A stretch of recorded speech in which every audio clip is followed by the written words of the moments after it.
corpse looks at you with bulging white eyes. The face around them does not look human. It's swollen and ready to burst. His lips are fish-like and his tongue like a ball gag in his mouth. You seem to be holding your breath. A cargo belt twists his neck at an unnatural angle.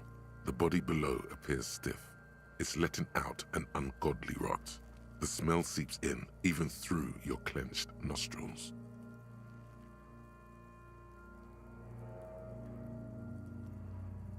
Active decay. It's okay to throw up, officer. No one is judging. He's about to blow! Cock's gonna blow, Kuno!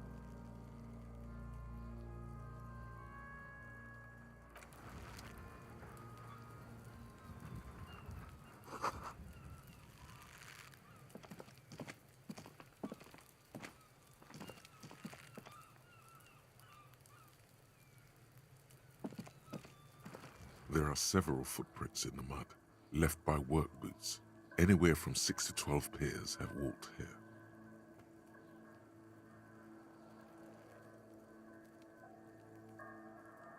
Heavy workers' boots with reinforced toes and hobnails all over the yard. Isn't this something an industrial worker would wear?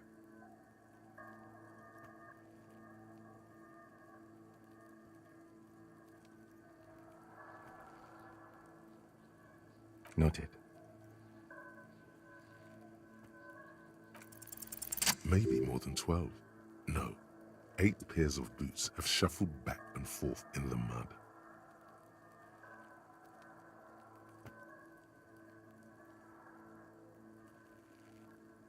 One, standard work boot, steel reinforced toes, number 46.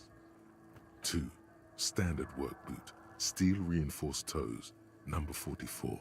3, hobnailed work boot, steel reinforced toes, number 43.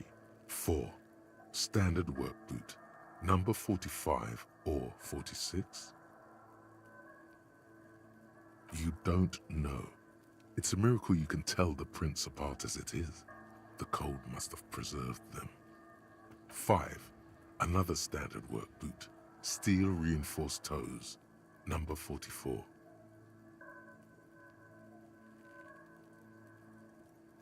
6, an aberration, light as air, even pace, same make of boot, but number 41.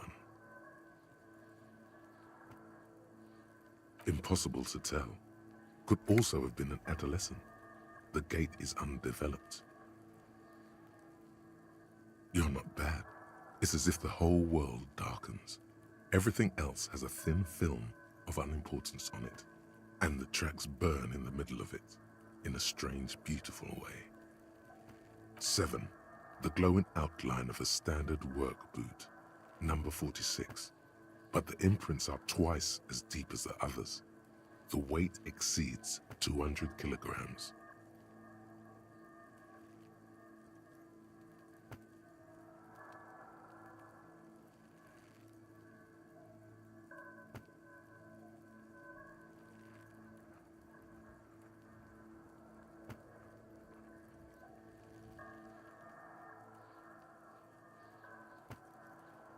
Eight, and yet another standard work boot, number 44. There's an aberration in the pattern of the sole, however. The right sole is smoother, more worn.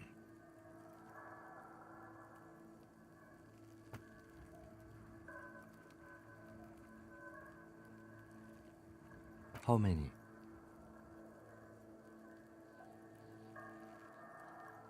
I was pretty off then. I counted 20. I never got the hang of it. Hyperopia. Do you see anything out of the ordinary? A woman or a kid?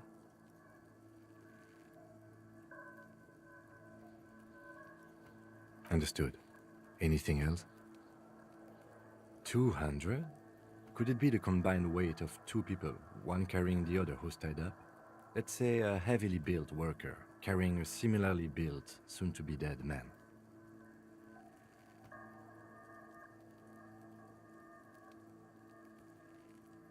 He might be right. 200 kilograms of living weight is unlikely.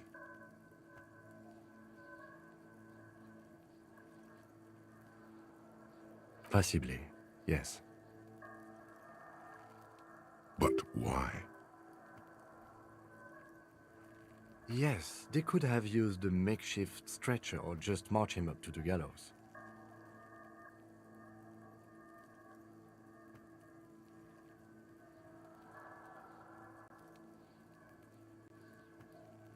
Even easier to carry on a stretcher, or between two men.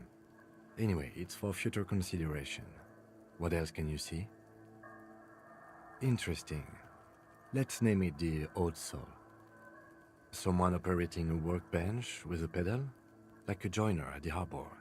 Or maybe a drummer? No, it's not. Forget I said it. We are not looking for a drummer. Perhaps it could be a driver. A driver would wear out their right shoe before the left. The accelerator is on the right.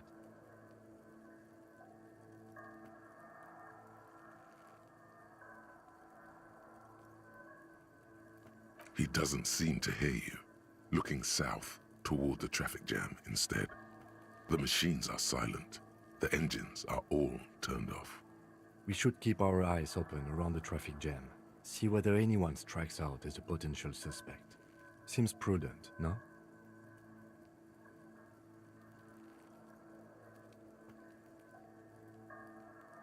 You're right. Let's keep a low profile. A week, maybe? 7 days would fit the time frame provided to us by the caller, who reported the hanging. It is not impossible. I pulled last week's forecast for coastal Havashol. 7 days below freezing. The day before, the day of his hanging, was the last warm day. Correct again. Sub-zero temperatures would preserve the tracks in a good state. The commotion here could have taken place a week ago. What do I think? A mob of people brought something heavy to the tree. One of them was carrying the victim. They shuffled around, especially under the tree. Then, after hoisting him up, they stood in a semicircle facing his direction. At first glance, this appears to be a lynching. Indeed, they all stood in a row here and looked at the tree. Yes, everything fits so well. Carried him over, hoisted him up, watched him hang. This is easy. The lieutenant's eyes narrow. He's thinking to himself. Either way. What else?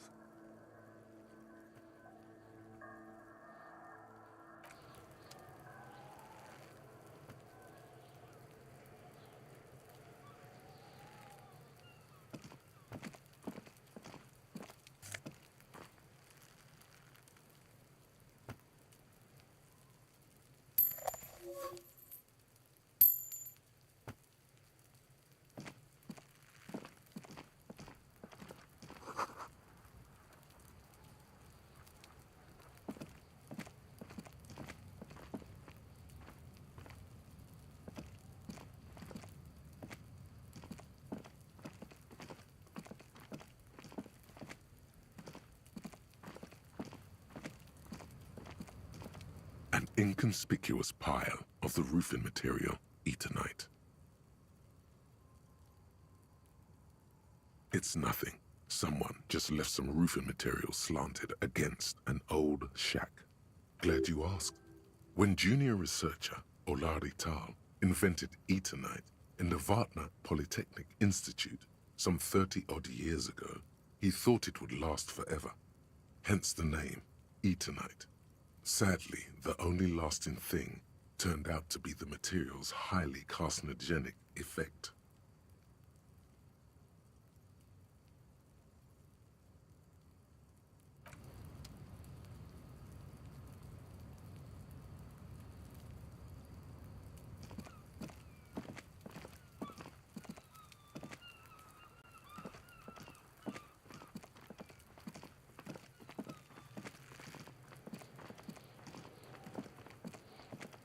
Kuno, the pig's getting pretty close to me. Come to snuff my shit out, I think. Looks like it's time for me to go, Kuno. Pig's come to take me in. I'm going away for a long, long time, Kuno.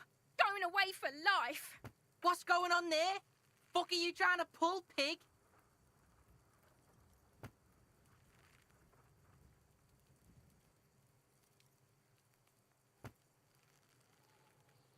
What's this kid shit? Fucking mind games. I'd rather die than squeal. Get the fuck out of here, face. You got done. Talk to me. So it's a girl. Interesting.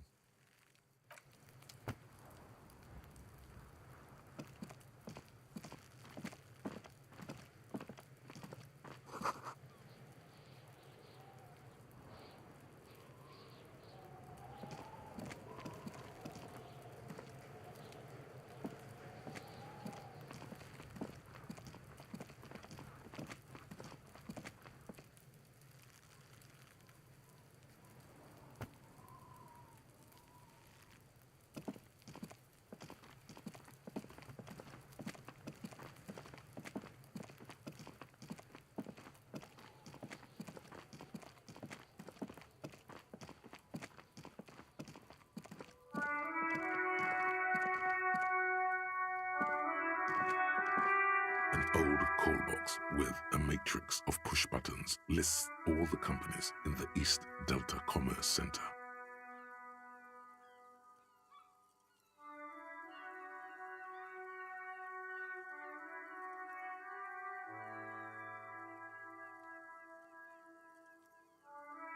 This button looks new, but someone has removed the name card.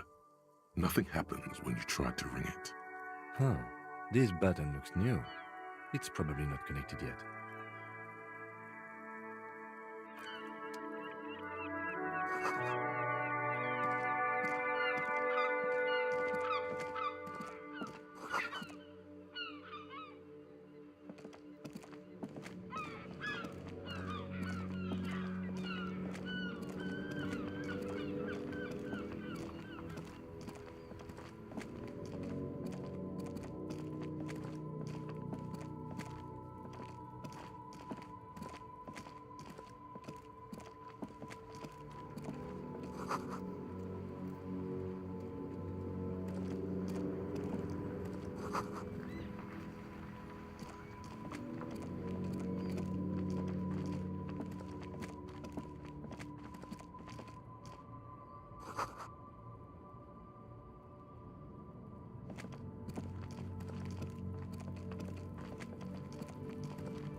There he still is, looking right through you with his white eye.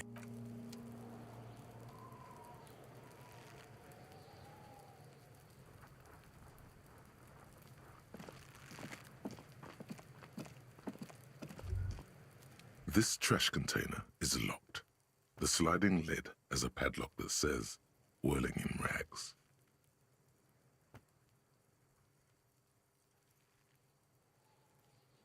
The body is downwind from here. Maybe you prefer the smell of garbage to the smell of death. We could try using a pry bar. There's one in my motor carriage, or we could ask for a key from the manager of the Whirling in Rags. He probably has one. He might also have information. This is better than the pry bar idea.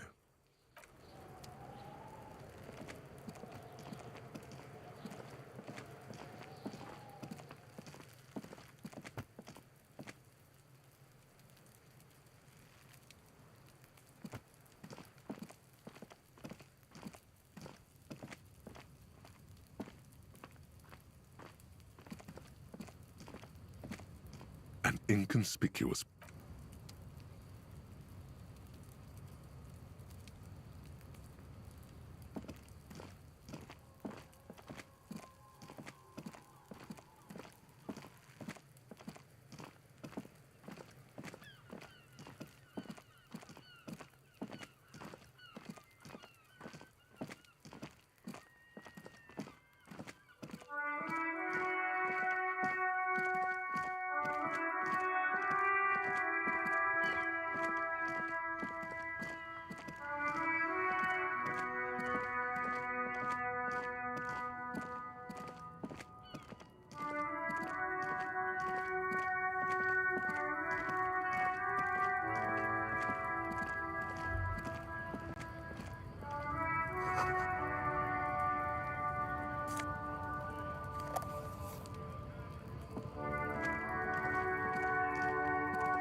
Can I help you?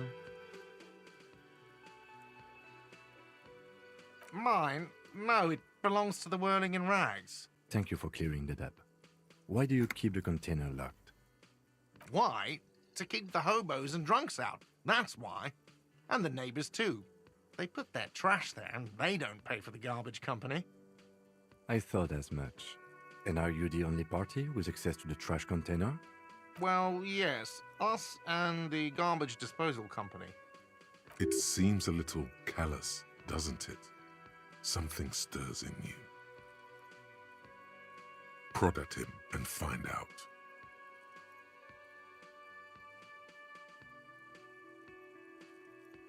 Callous? What are you? Kras Mazov? Almost all establishments in Revachol keep their trash locked. The Whirling in Rags is not special in that regard. Krasmazov, nom de guerre, was an economist and a historical materialist. He was a leading figure on the Grad side of the Centennial Revolution, where he headed the 9-day government. Mazov is considered the father of scientific communism, Mazovian thought, or Mazovianism.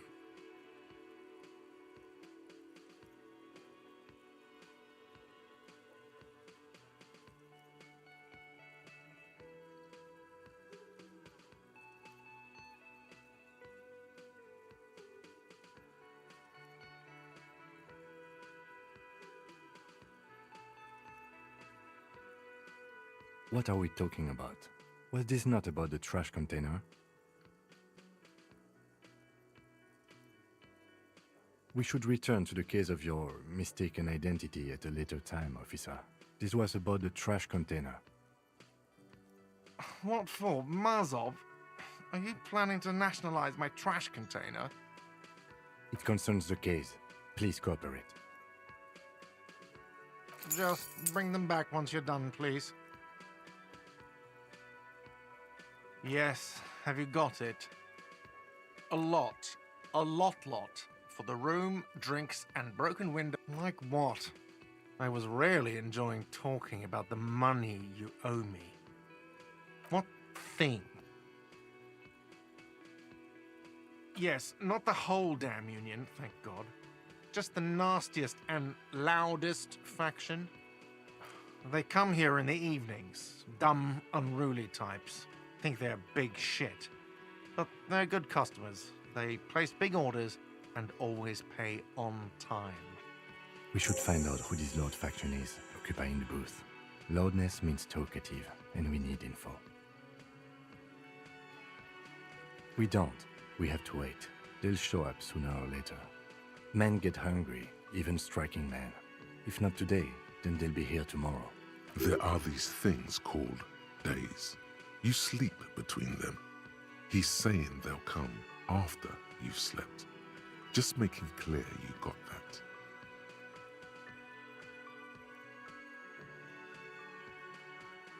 What? By the way, you should come back to this thing-based questionnaire if you see anything interesting in the whirling later.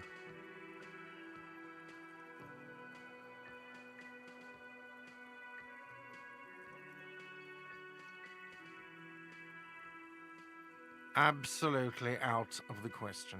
Absolutely in the question. First we find a sad banger. Your body is ready, sire.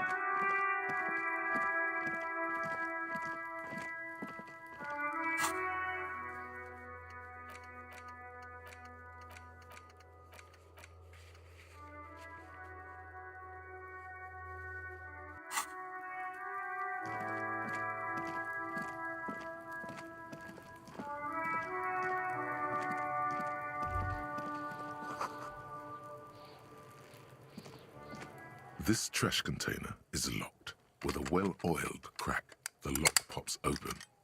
It should now be possible to simply raise the lid. Don't. Maybe you shouldn't. Just the feeling. A warning from some part of you.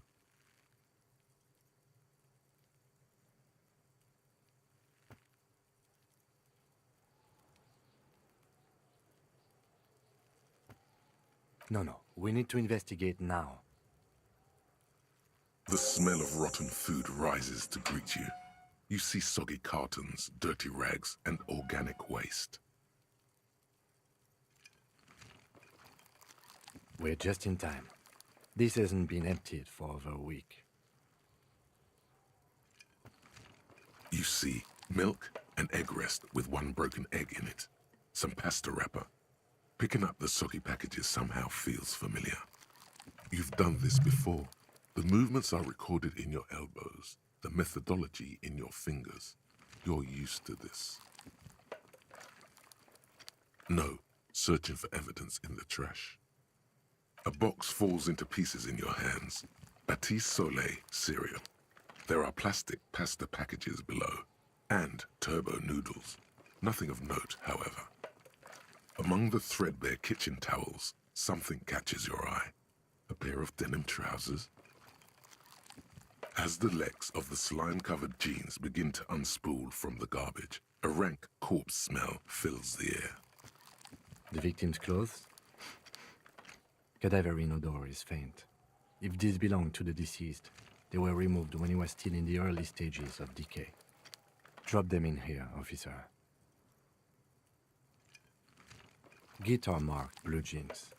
Pockets empty or emptied. He wore them with a belt, too. A white belt. The loops appear stretched, but the belt is missing. That's it. Do you see anything else in there? I have another bag here. Something slimy catches your eye. A drab, long-sleeved shirt, olive-colored, appears from the food waste, dripping with pus. This is a military-type overgarment. No label or serial number. This is the kind of rib-knit shirt that's worn over light armor to conceal it in an urban scenario. Anything more? The rest of the rags are just kitchen variety waste. A yellow old mug that catches your eye. But other than that, All right. We should go to Gart again and ask if he knows who put the clothes in the trash. It could be as simple as someone from the hostel cleaning the yard. Or that one. I'd advise against confronting that force.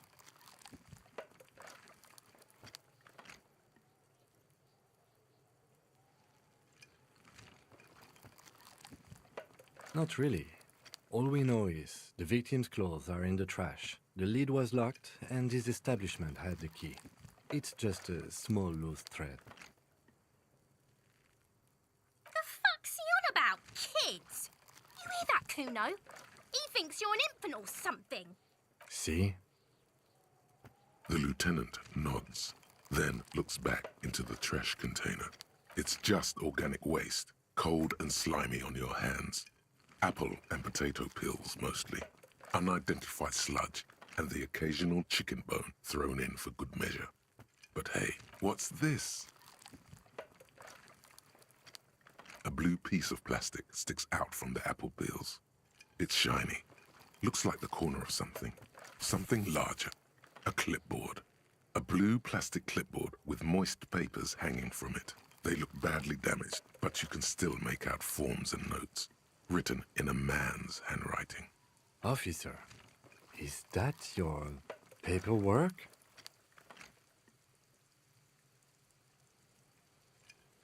It is. Look, the plastic has the RCM street grid on it.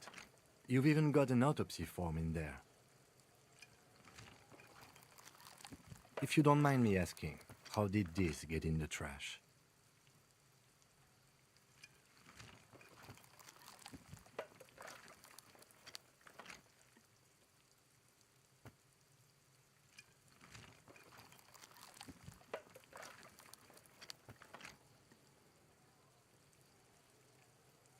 Boring. Try dangerous. You should do a thorough inventory of that. Be sure some has not fallen into the hands of the RCM's enemies, organized crime, or worse. Official notes sometimes contain informants' names, even undercover operatives. It would also not hurt to start taking notes on the case. Now, tell me what your eagle eyes see. Or are we finished? Some items, such as the ledger you found, are interactable. Go to your inventory and select the Interact tab to read your paperwork.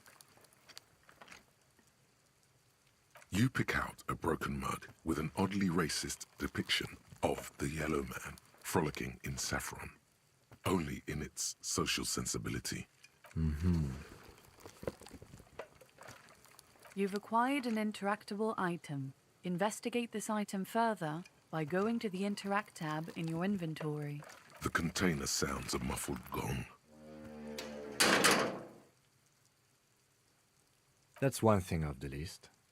I think we got it all.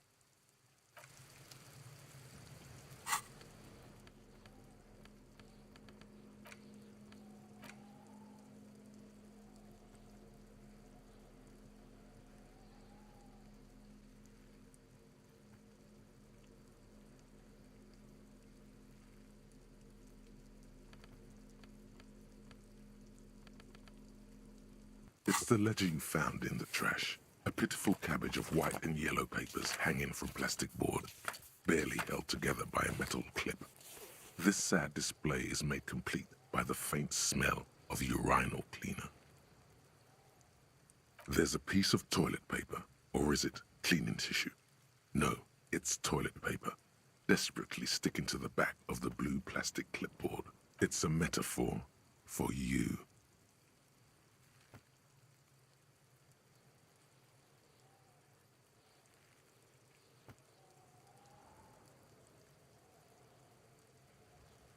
Thank you, waterlogged ledger, for spelling it out for us.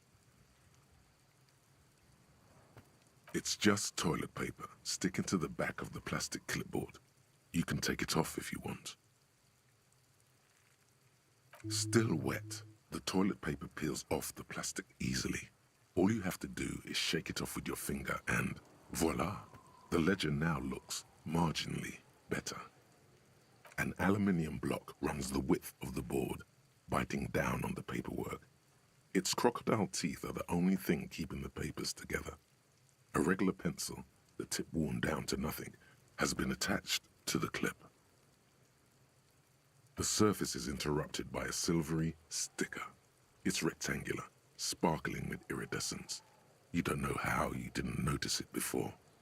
Looks like an official mark, made to be low visibility outside the right circumstances. It is similar to the RCM watermark on your blazer the lieutenant mentioned. Didn't he say something about the headlights of his motor carriage? That you can read these there? What? Yes, halogen watermark used for adding information to RCM property. It depends. Aside from an anti-counterfeiting stamp, mine has my station number and address. The information varies by date of issue. Maybe yours will have how many cases you've solved. Any capable light with the right wavelength will do. Yes, RCM vehicles have had lights tuned especially to reveal halogen watermarks. This means you can read the watermarks if you just turn the lights on. Okay. While a bunch of sodden papers sag from the clipboard in your hand. They're not exactly white. They're yellowed in patches by sunlight and alcohol and covered in dense blue handwriting. Ink escapes into watercolor patterns, reaching its tendrils across entire pages. The paper itself is checkered with faint red lines, forming short paragraphs. Once in a while, there's a red stamp that exclaims, "Case files commit to paper." The case files themselves are plenty. You count more than 100 sodden, crumpled up, earmarked pages falling apart in your hands. They appear to be sufficiently organized and extremely dense, if mostly illegible. Work, strife, poverty, the Jamrock Quarter. These are handwritten logs of investigations dating back to January 51, this year. The exact number is hard to estimate due to missing pages and an odd naming convention. But there are at least 20, maybe 30 cases undertaken, not completed, mind you.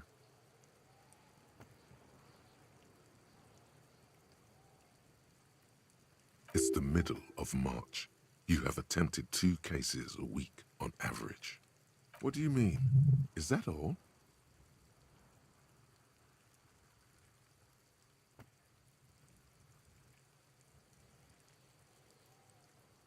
The notebook is annual. It says 51 on what remains of its cover. A molten strap of cardboard. Everything prior to this must have belonged to a previous volume. In short, there was more. Huh? 2 complex cases to undertake is a lot, yes. You really have to push yourself. I would not suggest it, lest you start making mistakes.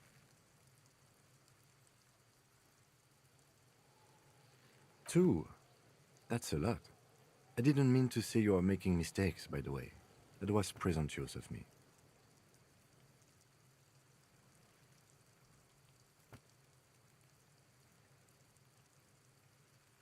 That's okay. We all do, sooner or later. Like a fan of gills, the checkered papers dry in your hand. The handwriting is extremely dense, if mostly illegible. Yes, it appears you employ a, shall we say, robust yet literary system. Each investigation has its case number written on the margins. Yet, still more tellingly, most are accompanied by a name. A title, one might say even. One that draws inspiration from snoop fiction and vespertine cop show staples. Yes, all caps. One is called The Next World Mural. Another, The Square Bullet Hole Murders. Another yet, The Unsolvable Case. Others appear more light-hearted. The guys on a couch in an unexpected location, and the murder at the hookah parlor. Even the rare article-free collapsing tenement. Murder features prominently throughout. It's going to take an effort to piece these case files together, but it can be done. Once you're done inspecting them up close. You mean the alphanumeric? Officer, precinct, time of arrival at the scene? Oh, you mean the titular? Yes, well, so do I. In our defense, almost everyone in the RCM does. It's a holdover from the early days of the RCM, right after the revolution, when the organization had little idea how to do things. It persists in an unofficial capacity. Officers use these titles to refer to their work among themselves. Again, in your defense, I seem to have named one the man with the hole in his head. That was a real person. His death was real. Still, I named it that, to amuse myself. I pray his loved ones never find out. Rail spiked through the head. He died. It was a workplace accident. There is, for precisely one more. 15 pages near the end remain untouched by the damage. The checkered grid forms a structure of passages, breaking the case into subtasks to accomplish. Once all the tasks are accomplished, the case is complete. Sadly, the ledger only comes with an old, worn-down lead pencil. It's unfitting of this monumental event. The ledger only comes with an old, worn-down lead pencil. It will do, barely. But the lieutenant looks at his blue notebook. 2 fat, shiny pens hang from the binder. Like large cat, he is not really saying anything, just standing there, looking at them. Absolutely motionless at first, then animated slowly, imperceptibly even. The lieutenant begins to browse his notes onto the paper with a brash free hand, uncannily similar to the rest of the letters. The wording comes easily. It's almost robotically simple, a language developed for mental rigor and simplicity. Inspect the victim's body. Interview the cafeteria manager. It's not exactly poetry, but poetry would be out of place. A satisfying slash sounds across the paper. You're done, it seems to say. And you, and you. Things to be done and things already done. The composition of reality. This is an extremely useful tool for a detective of the citizens' militia. Now all that remains is to name the case. No, actually. Any ideas?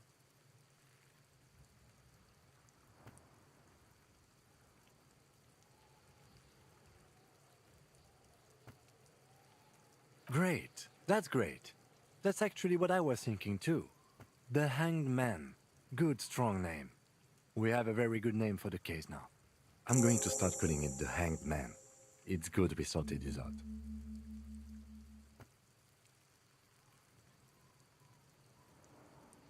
You don't exactly close them, so much as distance yourself from the smelly papers. They're a little further from your nose now. Yes, you can piece them together using the alphanumeric code on the margin. It always begins with HDB41, then date of initialization and time of arrival on the scene, followed by the title. For example, HDB 41120111700, the next world mural.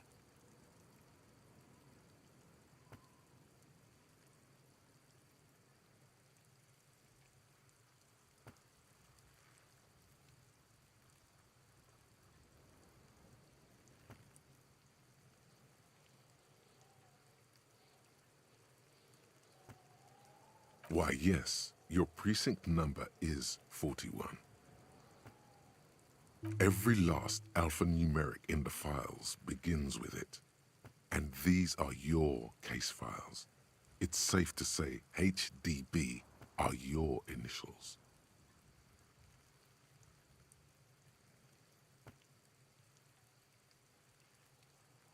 I got nothing here either. Logic really isn't the best faculty to have this conversation with, but it's the one you got. So sorry. It takes about half an hour to piece one together using the system you've devised. Where do you want to start?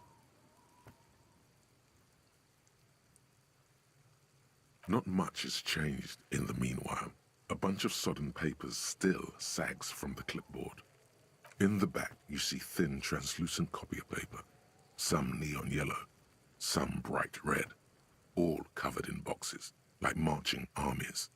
These look like official forms, waiting to be filled out. Then rip them from the binder and hand them out, according to type of form. 3. The topmost are misconduct fines, the middle ones are station calls, and the bottommost are field autopsy forms. Each is easy enough to make sense of. You don't have to be an intellectual giant to do police work. A monetary penalization ranging from 20 to 250 real. Severe cases allow for 1,000 real, but that requires special paperwork. The details of issuing these fines are spread out over the rest of the fields.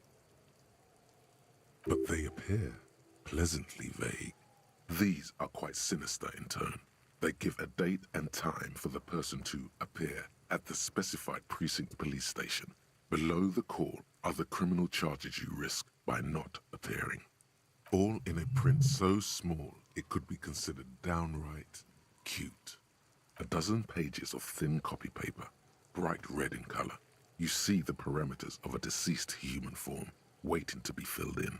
Age, sex, condition of internal organs. Yes, all that remains now is to fill those forms and hand them to people. Fines for wrongdoers, interview requests for bad guys, and field autopsies to dead guys. The rest of the stinking cellulose is much worse for wear. Being sandwiched between the board and the rest of the paperwork must have spared the fragile copy of paper. Arson, petty theft, spousal abuse. Handwritten logs on dozens of investigations date back to January 51. Stamped, you don't exactly close them. It's made of dark blue plastic, hard enough to beat someone to submission with. The edges are rounded, however. The U4 size board feels thick and heavy in your hand. Light shimmers on its wet surface. On the back you see the embossed letters, RCM. Something rattles inside, ever so lightly. Is there a hidden compartment and something small inside? Light, made of paper or cardboard, or dried flowers perhaps? Permeables. It's not hidden per se. The compartment is made for permeable materials that would get damaged if something happened to it. The plastic shimmers like lapis lazuli, but it is not see-through. You cannot see to its center. With your hands, U4-sized pages hang from the clip screwed to the top of the board.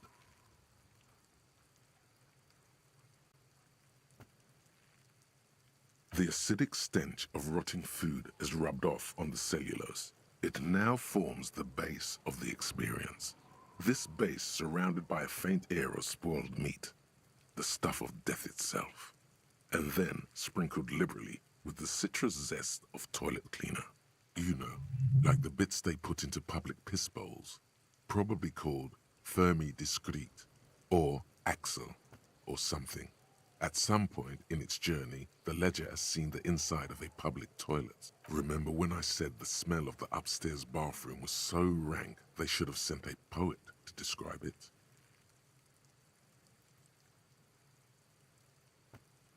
Why, yes it is, among many other things. This cleaning tablet is used by the whirling in rags. Perhaps that's where the ledger was dropped in the toilet. By you.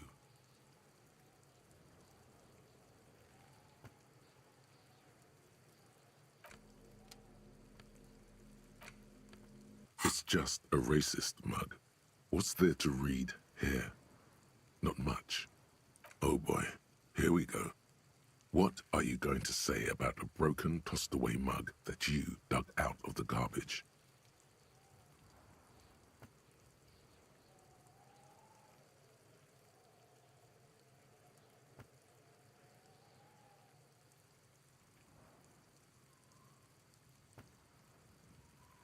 If you want to earn some change by guilting people, go for it.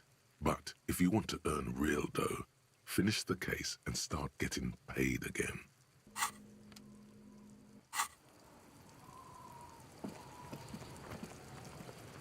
Fuck okay?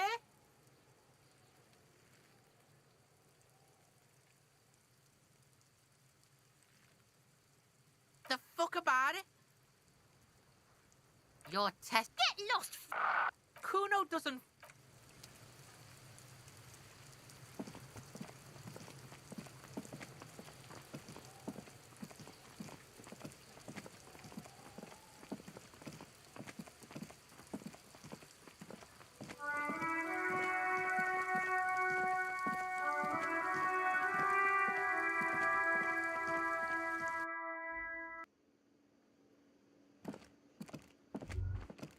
The theme on that pinball machine is a standard royalist theme, used on everything from pinball cabinets to full-flavor cigarettes.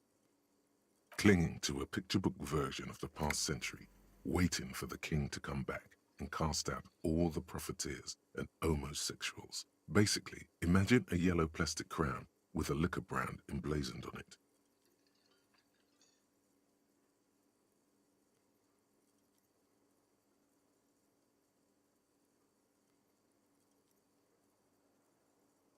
The contemporary period stands still. The fated carousel of progress that doomed the royalists is itself winding down. Our time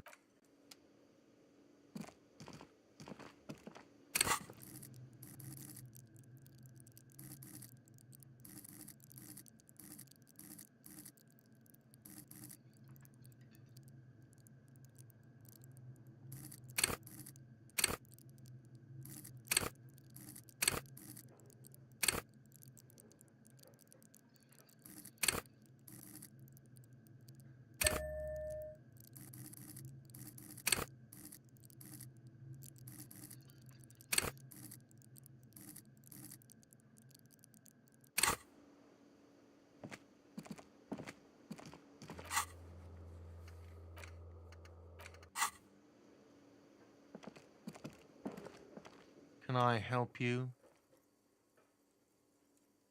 Thanks. I hope you found what you were looking for. How strange. I certainly didn't put them there.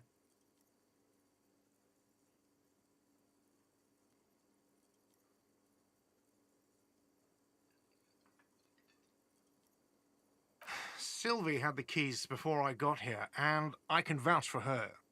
I can vouch for all my stuff.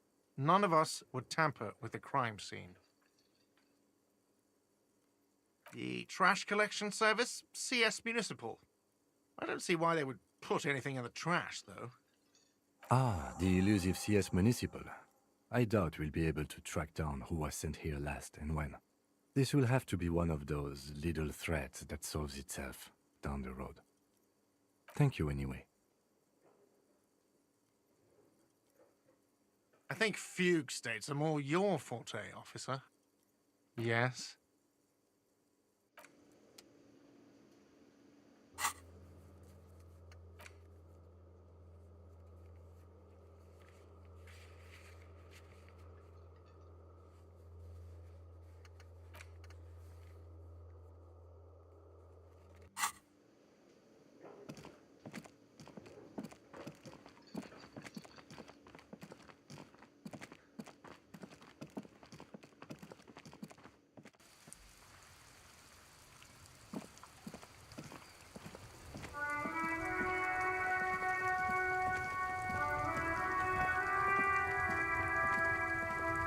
Before you stands a motor carriage. The bodywork is covered in blue and white livery, bearing the number 57. Vapor emanates from the large engine on the back of the vehicle. It hasn't had time to cool off yet.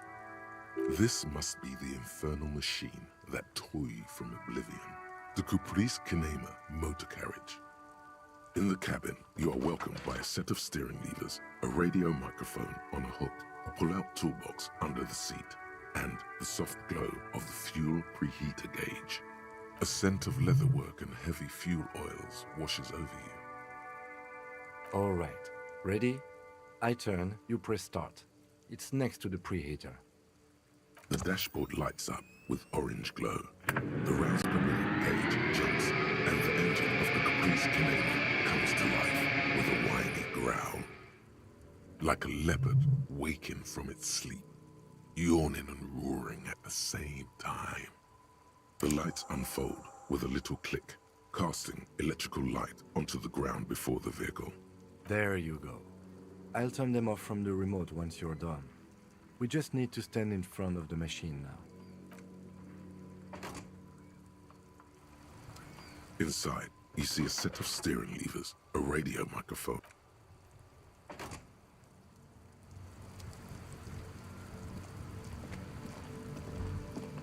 As you hold your ledger's clip under the headlamp, an iridescent hologram appears. A street grid and the veins of a great river. A familiar sensation washes over you. There she is. Revachol West. Around the borders of the watermark are dozens, no, hundreds of micro-perforations. The rectangular watermark is overlaid with the logo of the RCM, and yet the major arteries of Revachol are all recognizable. They shimmer in the Kanema's headlights. A rat brazenly darts past you and disappears amongst the stopped lorries. In the distance, a child somewhere shrieks. A woman reprimands her in a voice no quieter than the child's cry. Ah, Martinez. Let me see. Right here.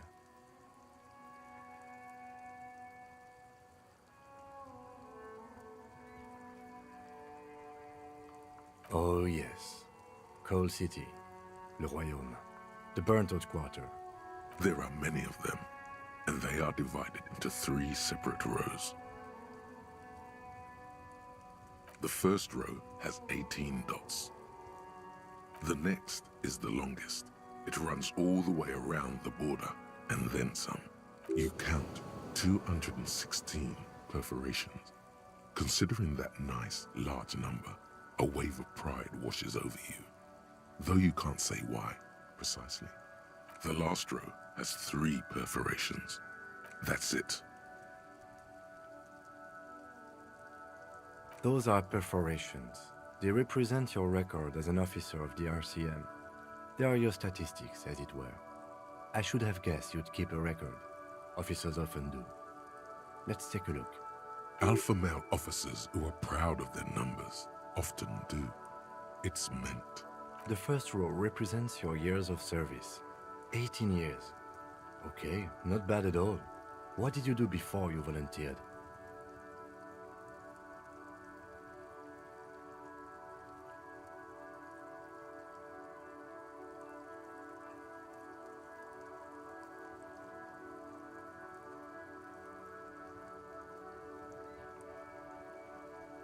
That's what it says. I might have guessed even longer based on your age. What did you do all those blissful years of your youth? Fair point. Let's move on, shall we? This next row, the one that wraps all the way around, is your number of closed cases. Closed is good. It means finished. You've got, let's see, wow, more than 200. It's quite a lot, even for someone who's been on the force for nearly 2 decades. Usually, clearing more than 10 cases a year puts you in the 90th percentile of all RCM officers.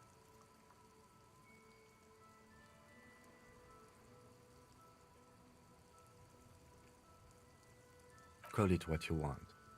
You are a valuable member of your precinct. Now, let's look at the last row. Right. Those are your confirmed kills. You've got precisely 3 perforations there. For an RCM officer, especially Precinct 41, which is in the Jamrock Quarter, it's rather tame. I mean that in a good way. There are certain officers who treat their kills like some kind of ghoulish game. If they do happen to solve a case, it's usually by accident. But it seems as though you are, or at least were, one of the good ones. So we have that to be thankful for. Yes. Everyone has their own method of coping, some more effective or self-destructive than others. Personally, I find it helps to keep up a few hobbies. Oh, this and that. Let's not get into it now.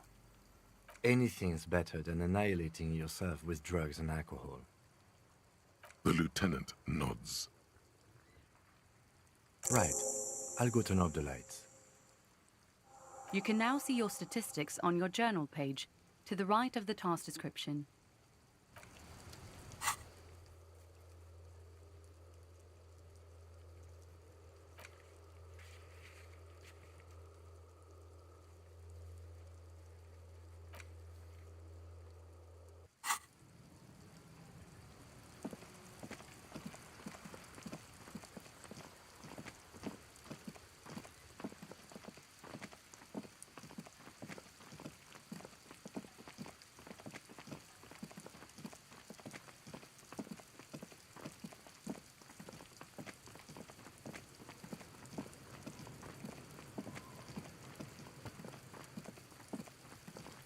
There he still is, looking right through you.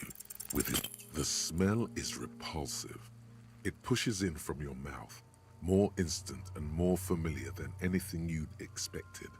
More fever than odor. It fills your mind, flushing you from within.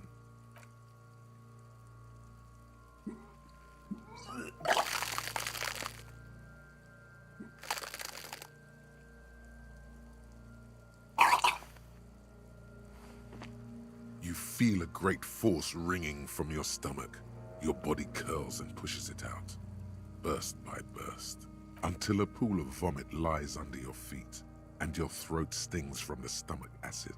The smell of Commodore Red rises from the pool. Among it, distilled spirit and bits of shish kebab. It's okay. Happens to everyone. Keep it. The hangover is clearly making this worse for you. You could use some ammonia to clear your head. There is Frit nearby, east of the hostel. They usually have a small apothecary. If they don't...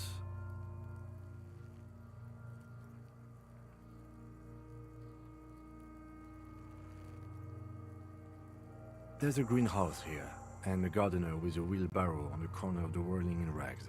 If she works here, she might have something for the smell. Pretty clever. Acquiring ammonia will provide a modifier to the white check.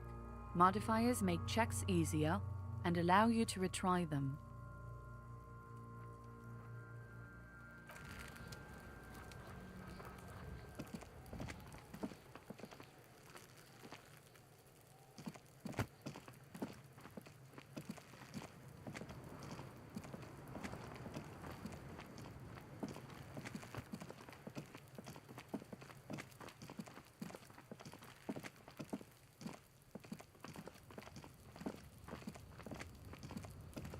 An inconspicuous pile of the roofing material, Eternite. Because there's a secret door hidden behind the panels of Eternite. That's why they're too orderly. There it is. You see a shabby little door.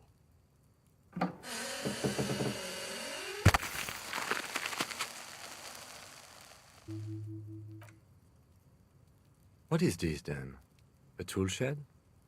Let's investigate.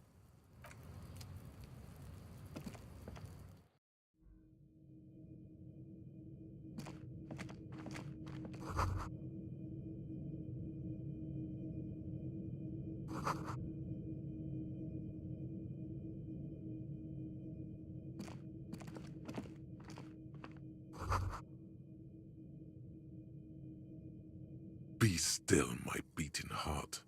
It's amphetamine, sweet amphetamine. The lieutenant isn't studying the powder in the mirror. He's studying you. There's a good vague way to ask where he stands on drug use. Professionally, I mean.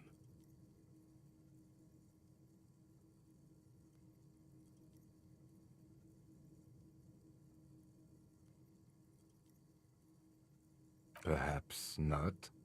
This is below our pay grade, detective. However, see that ladder there? It's probably another way into the industrial harbor, no? a secret path the local kids use.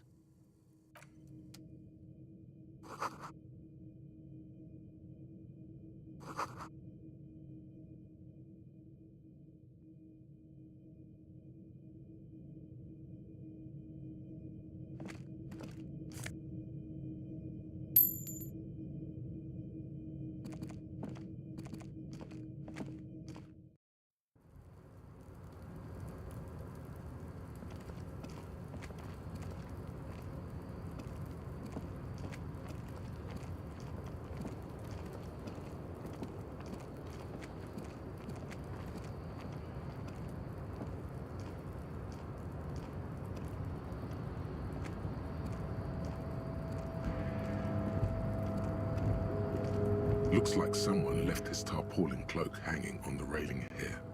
When the wind ruffles the cloak, you can most definitely see a white rectangle on its back.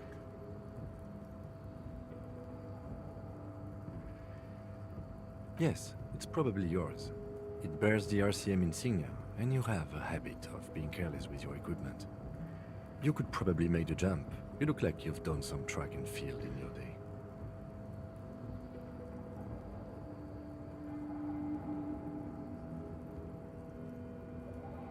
The wind is aggressive up here.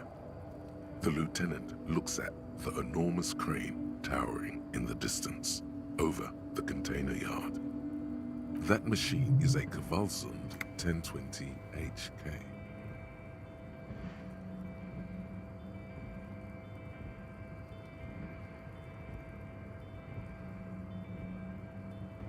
Is it?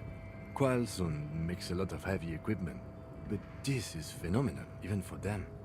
But I digress. We were focusing on your cloak here.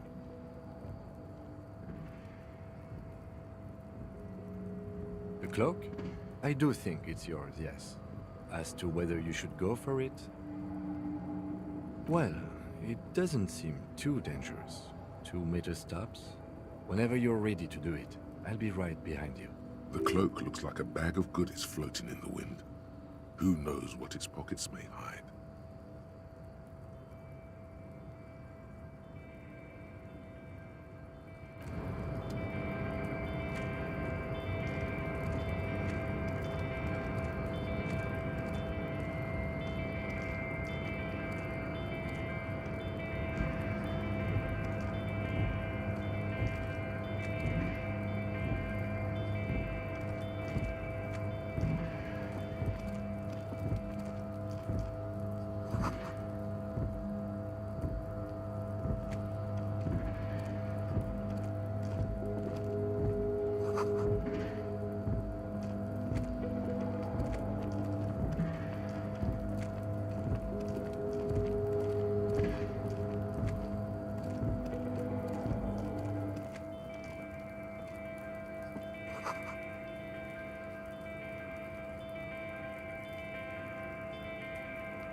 Tarpaulin cloak with possible RCM markings is still caught on the railing.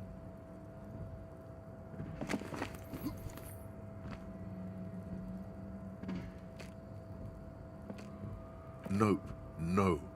That's still too high. What were you thinking? You're not a gymnast. You're a boxer. And you've climbed way too high up here. You could have died there.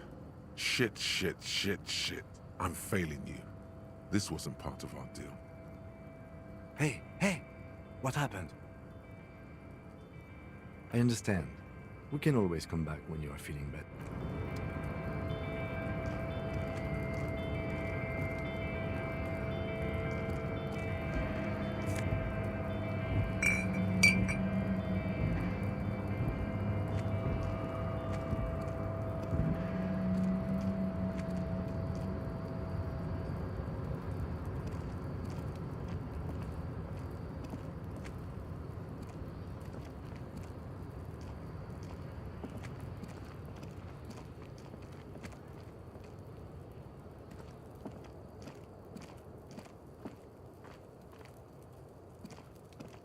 Yes? What do you want to know?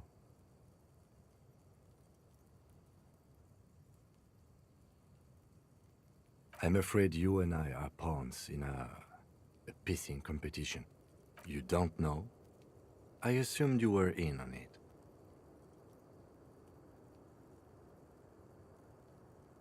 That's good. Better still than an imbecilic cop-off. It's just stupidity.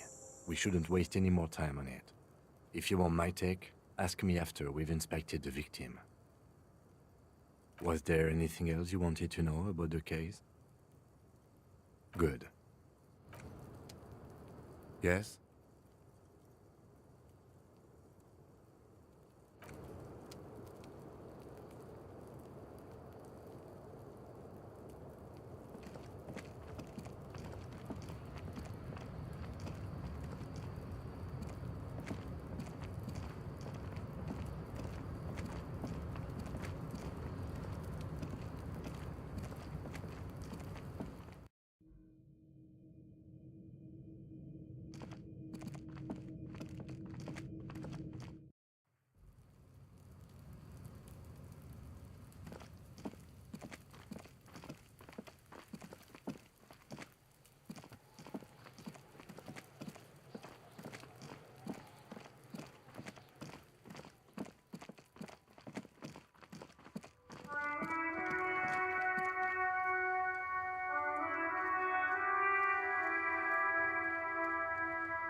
Good morning to you, officers. A burly man hangs out by the waterlock, carving up a generous serving of salami with an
The small, wrinkled woman does not greet you.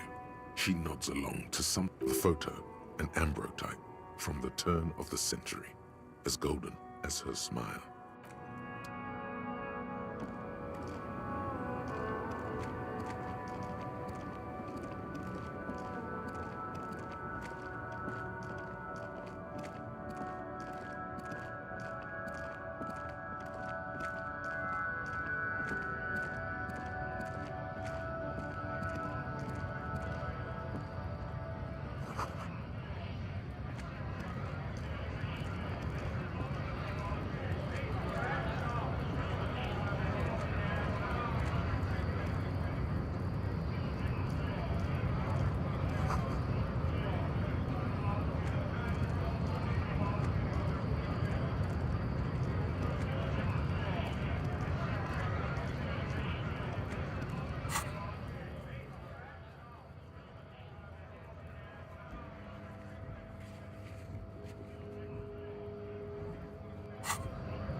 The RCM in Martinez.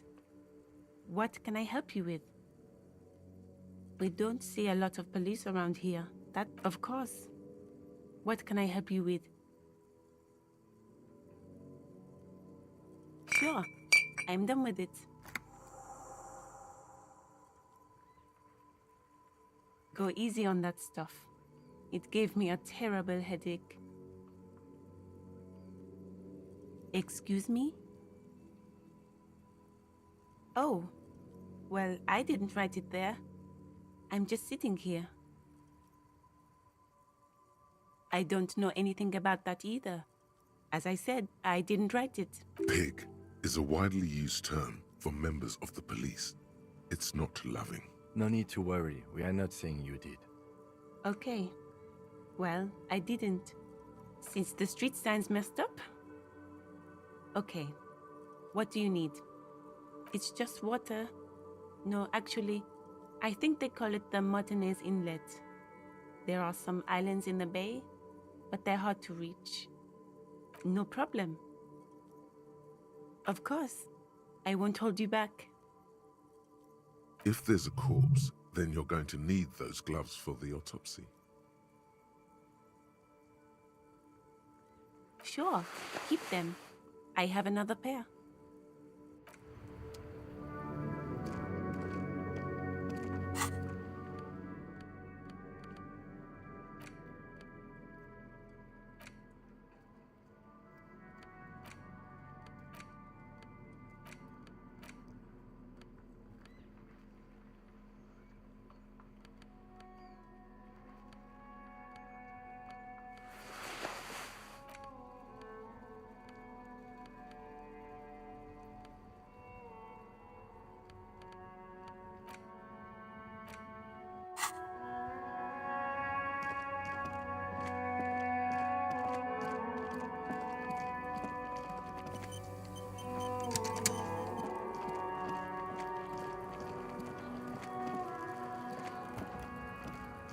There he still is, looking right through you with his white eyes. The body below, the ammonia only makes it worse. The combination forces tears out of your ducts. You manage to keep it in once. The second time, not so much. When the vomiting is done, your cheeks are wet with tears.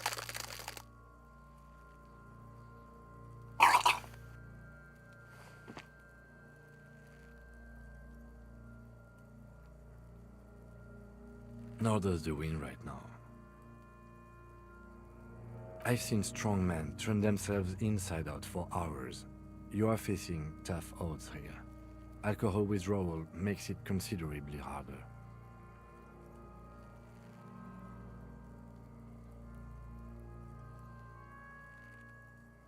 I've seen captains puke their guts out. It never gets easier. You never get used to the smell. Every Monday is cadaver day. Throw up, investigate. Throw up, initial autopsy. Throw up, bag it. Then drive to the station. Maybe throw up on the way there if you didn't bag the thing tight enough. I think I've lost my sense of smell.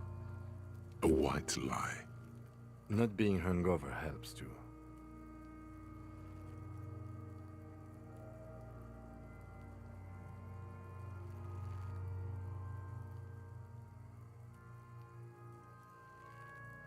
No. This is a two-man assignment because it needs 2 officers to complete. I need your help. You need to get your shit together. We should go talk to the locals. Find something else to do while the wind changes. It's pretty bad right now. You've gained a thought. When this dialogue is over, go to your thought cabinet and internalize it for special bonuses and effects. Give it half an hour. Get yourself together. Then come back and have another go.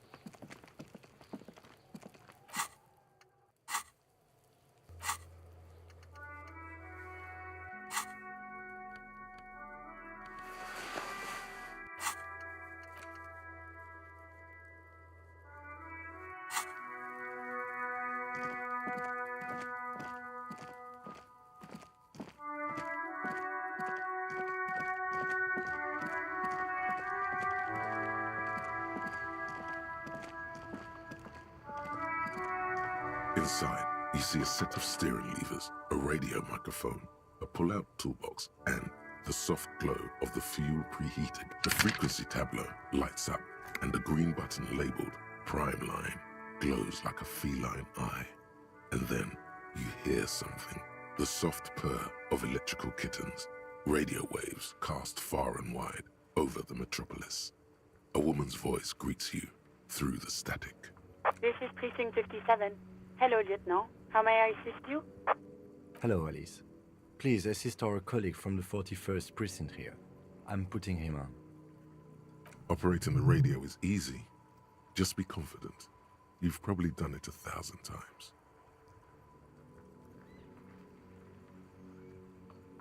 This is Officer Alice Demetri, Precinct 57. How may I assist you? Under the green Prime Line, a yellow Saved button catches your eye. You wonder what the Lieutenant's default radio station is.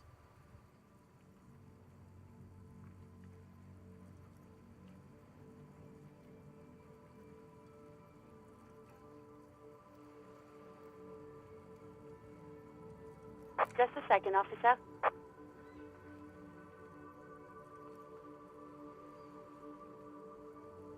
Ten 2, 10-5. This is 41st. Come in. Over. The man uses relay code. You got this. You're a cop, and cops know relay code.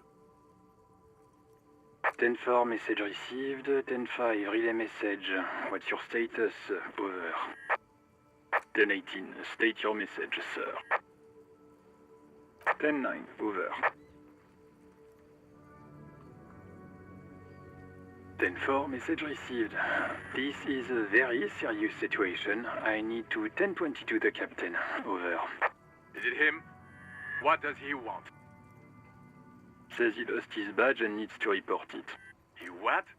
He lost his badge? This is Communication Officer Jules Pidieux, sir. Over. You mean your partner? Over.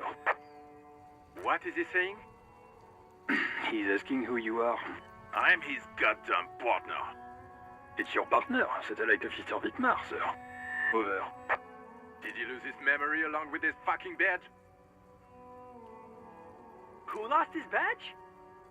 Dick fucking Mullen. Who do you think? It's Officer Dick Mullen from the bestseller Dick Mullen and the Lost Identity.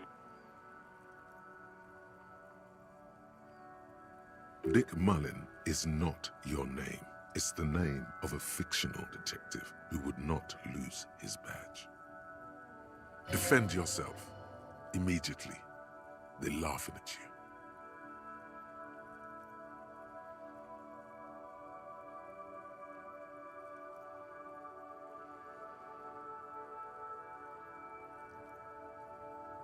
He says this has probably happened to other policemen before him and laughs sarcastically.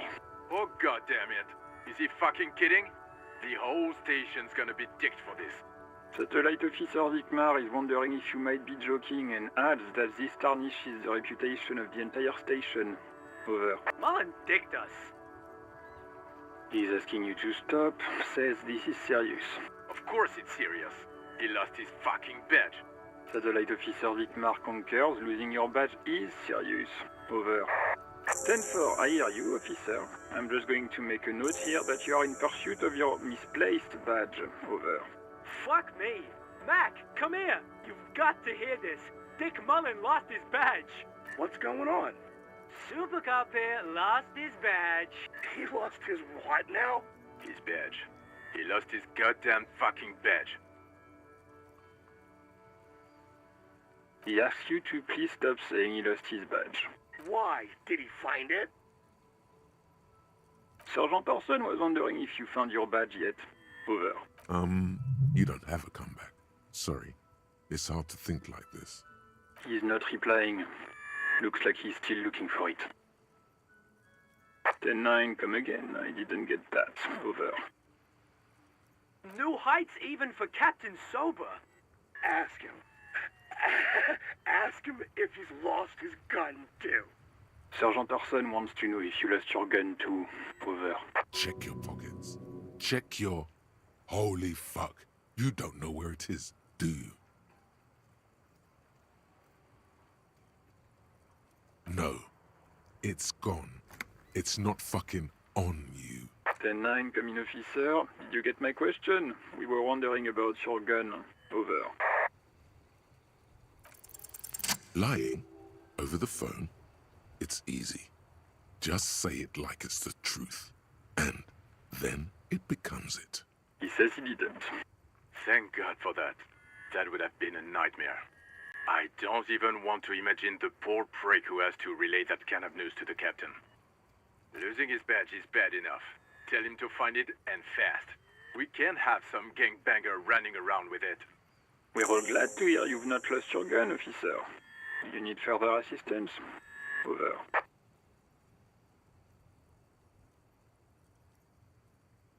Ten four, I hear you. I don't have the authority to grant your request, but... What does he want now? He's asking for money. Is he fucking kidding? I don't think he is. Don't give that asshole anything. He's just gonna drink it all. All right. That's a negative on the additional funds, sir. Over.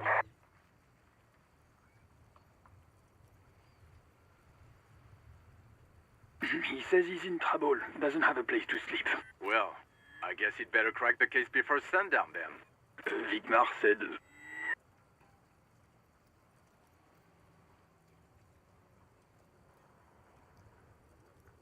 He says it's important to the... He isn't getting a red cent.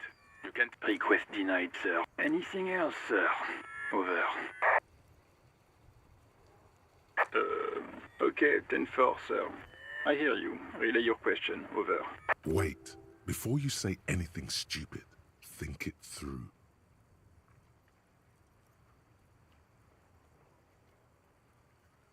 Be smart about this. Ask if he's there alone.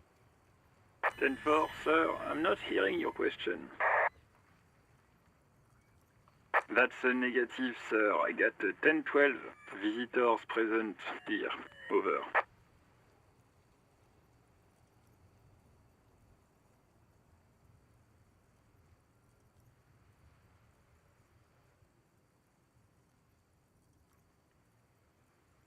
Ten-9, repeat message. I didn't get that, sir. Over. Sir, I will not have you talk to me in this manner. Over. What? What is it? What can he possibly still want from us? He seems intoxicated and keeps asking me to call him by his name. Mullen's drunk and emotionally aggressive. That's new. Wrap it up. Don't indulge in his drunken antics.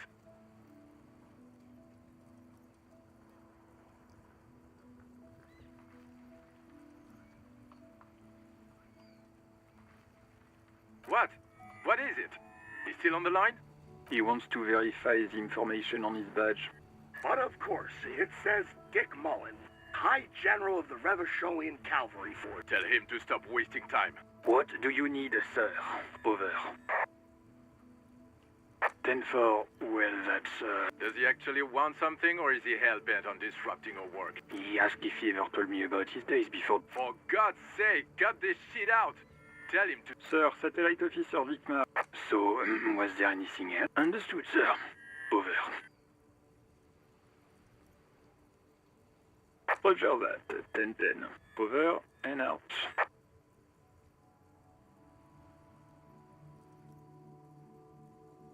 This is Precinct 57. How may I assist you? Of course. What is the number, officer? Yes, hold on. Her number is 005 1944 298. Received. Hold on, officer.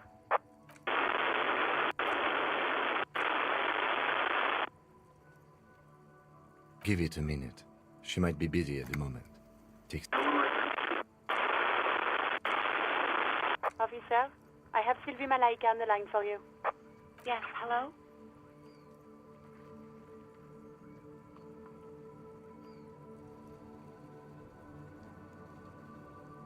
Oh, right.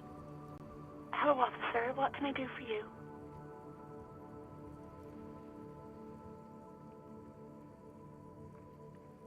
No, not me.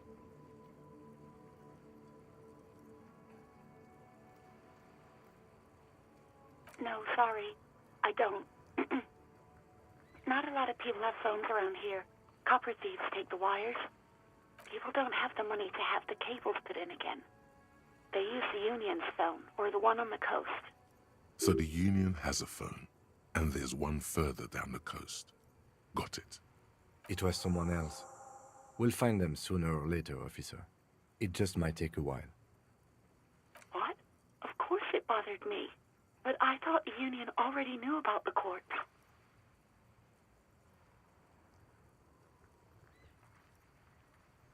No one calls the police. The Union would get angry. You know, what the Union says goes. People listen to them and they take care of their own, which is like everyone here.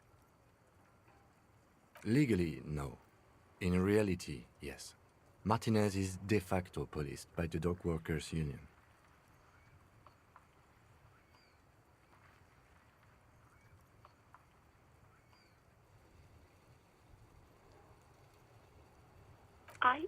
I didn't want to get in trouble with the others.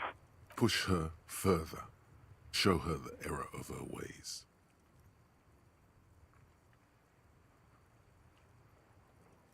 The other people who live around here. Local people, I didn't want trouble. You don't live here. You don't understand. Squealing is frowned upon here. Everything is dealt with, well, by the Union, internally. Please, I just didn't want any trouble. I didn't know I had to report it. I thought someone would take him down eventually.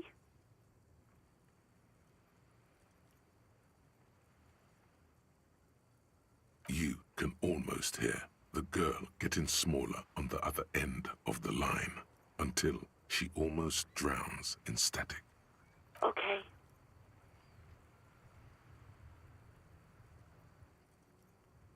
You mean, why did I leave the bar?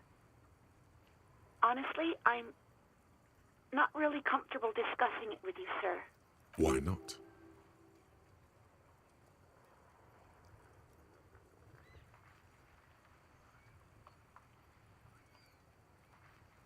What?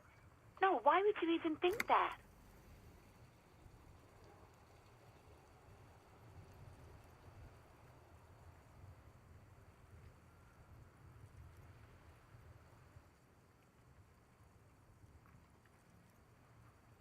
Please, don't bring Gar into this. It's none of your business. God, why can't you just mind your own business? She mutters. I already said I don't want to talk about this. You're messing everything up again. You mean, why did I leave the... Why not? Let's just say I left because I needed to get away from someone. You know whom. What? No, why would you even think that?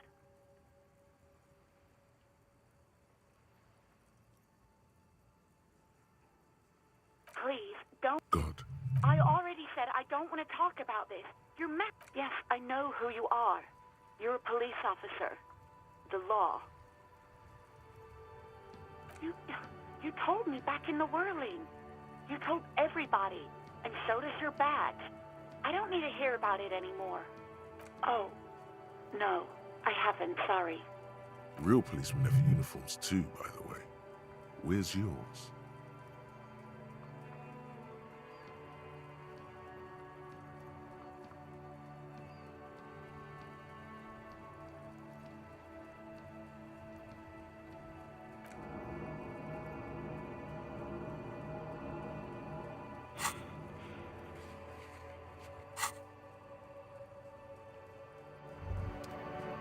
Despair creeps into you, getting fat on your weakness. You're still coming up with sentences. That's a step up from total.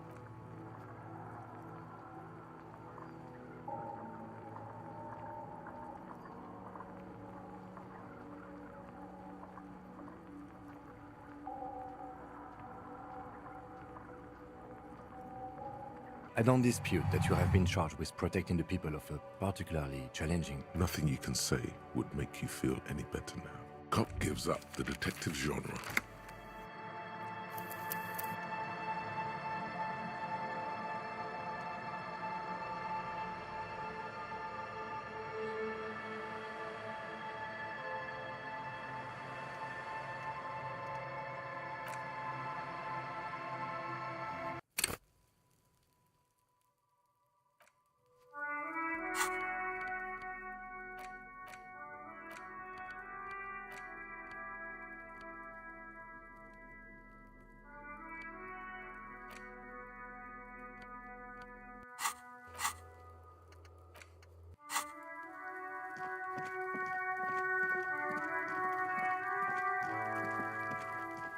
There he still is, looking right through you with his white eye. The ammonia the second time, not so much.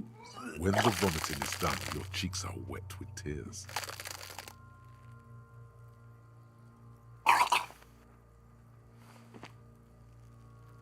Nor does the... I've seen strong men turn themselves inside out for hours. You are facing tough odds here.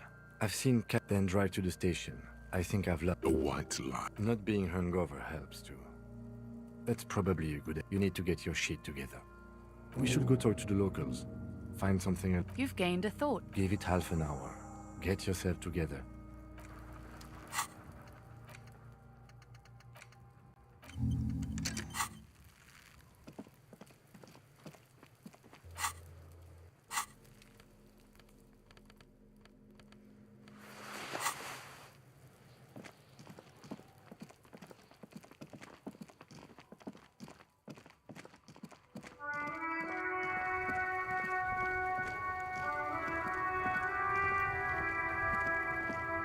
Inside, you see a set of steering levers, a radio microphone, the frequency tab, the soft This is precinct. Hello, Alice. Operating the radio is easy. Just be confident. This is Under the green prime line, just a second. 10-2, the man uses 10-4, message. 10-18, state your message. 10-9, over.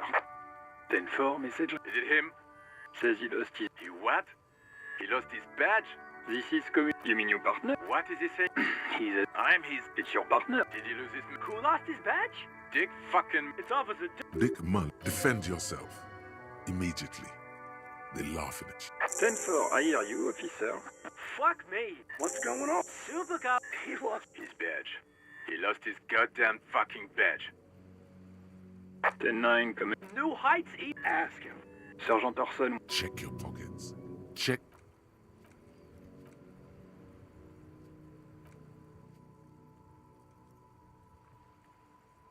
No. 10-9, come in, officer. Did you get my question? We were wondering about your gun. Over.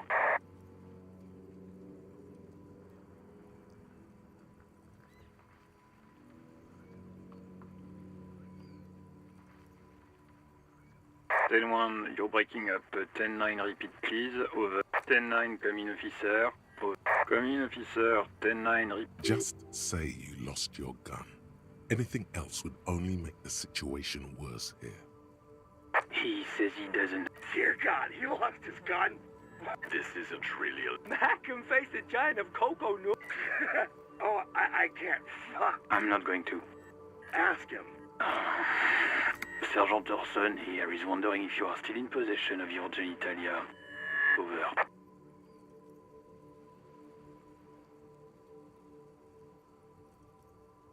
The silence is almost... That did not go well. I guess the important thing is that you followed protocol and reported your lost items. Did we need anything else here? This is Precinct 57. How may I assist you? Of course. What is the number, officer? Yes. Received. Lieutenant Kitsuragi slowly begins to tap a little rhythm. Officer? Yes, hello? Oh, right. Hello, officer. You mean, why did I... Why not? You know who?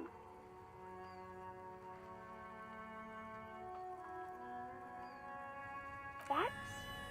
would you even think that? Please, don't...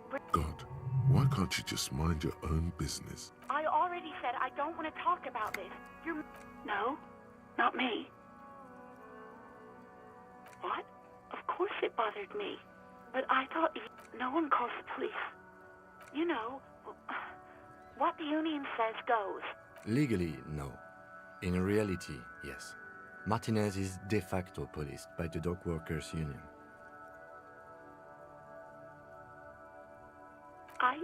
I didn't want to get in trouble with the other... Push her further. Show her the error of her way. The other people who live around here. You don't live here. Please, I just didn't... I didn't know I had to report it. You can almost hear the girl getting smaller on the other end of the line until she almost drowns in static. What? Of course it bothered me. But I thought the union already knew about the court.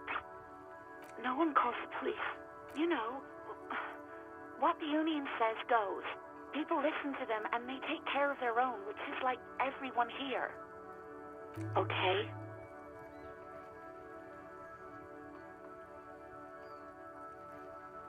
I don't know what to tell you, officer.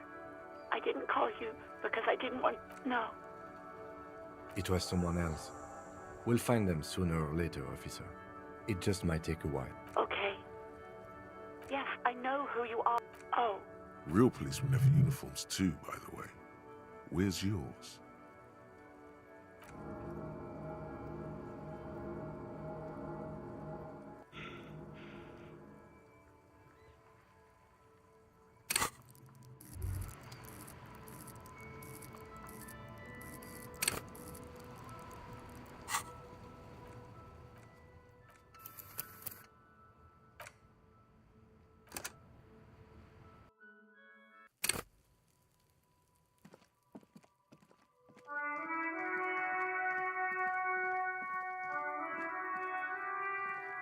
There he still is, looking right through you.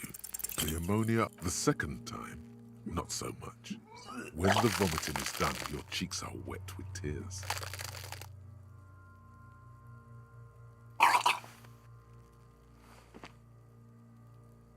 Nor does the... I've seen strong men turn themselves in. I've seen then drive to the state. I think I've lost. A white... Not being hungover helps too.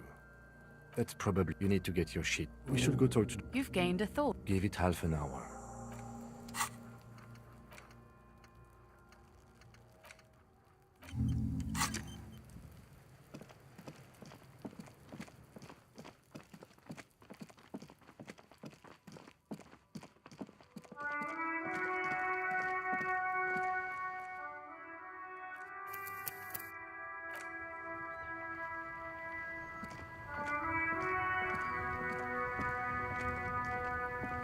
Inside, you see a set of steering levers, a radio microphone, the frequency, the soft... This is please. Hello, Alice.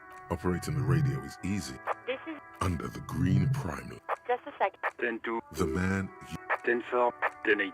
State your message, sir. 10-9. 10-4. Is it him? Says he lost. You what? He lost his... This is communic... You mean you... What is it? He... I'm his... It's your partner. Did he lose his... Who lost his... Dick? Fuck. It's opposite. Dick Mutt. Defend yourself. Immediately. 10-4. I hear you, officer. I'm just... Fuck me. What's going on? Super cop here. He lost his... His badge. He lost his goddamn fucking badge. 10-9. New heights. Ask him. Sergeant Orson. Check your pockets. Check your... No. 10-9, come in, officer. Did you get my... 10-1, your break. 10-9, come in, officer. Over. Come in, officer. Just say you lost your gun. He says he does. Dear God, he lost his gun. This isn't really... Mac. I'm not going to. Ask him. Sergeant Orson here is wondering if you're... The silence. That did not... Did we need anything else? This is Precinct 57. How may I assist? Of course. What is the number? Yes. Receive. Give it a minute. Officer? Yes, hello? Oh, right. You mean why did... Why not? Let's just say I left the... You know whom? What? No, why would you even think that? please, don't. God. I already said I don't. No, not me. No, sorry. People don't have them. So the Union had... It was someone else. What? Of course it bothered me. No one calls the police. You know. Legally, no. In reality, yes. Martinez is de facto I didn't. Push her further. Show her the error of her ways. I didn't know I had to report it. You can almost hear the girl getting smaller. What? Of course it bothered me. No one calls. You know. What? Push her further. The other people who live around here. You don't live. Please, I just didn't want any trouble. You do? What else can I do for you? Okay. Yes, I know who you are. You're a police officer. Oh. Real policemen have uniforms too, by the way. Where's yours? He's in plain clothes, voluntarily.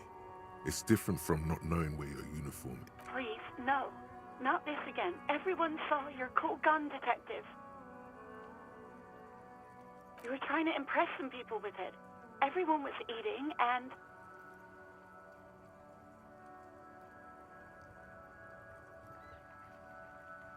You were waving it around in everyone's face, begging them to describe it. You said it calms you, and then you started making suicide jokes. It got pretty graphic. Oh, those again. I have been trying to wean you off them. You know, when you put your gun, your actual gun, on your temple and pretend to shoot your brains out, off of that, people don't like that. I remember this. You were screaming things like, "My brains are all over the wall," painting them red. I won't be seeing it, 'cause these are my brains. I can't see without my brains. Very nice visuals there.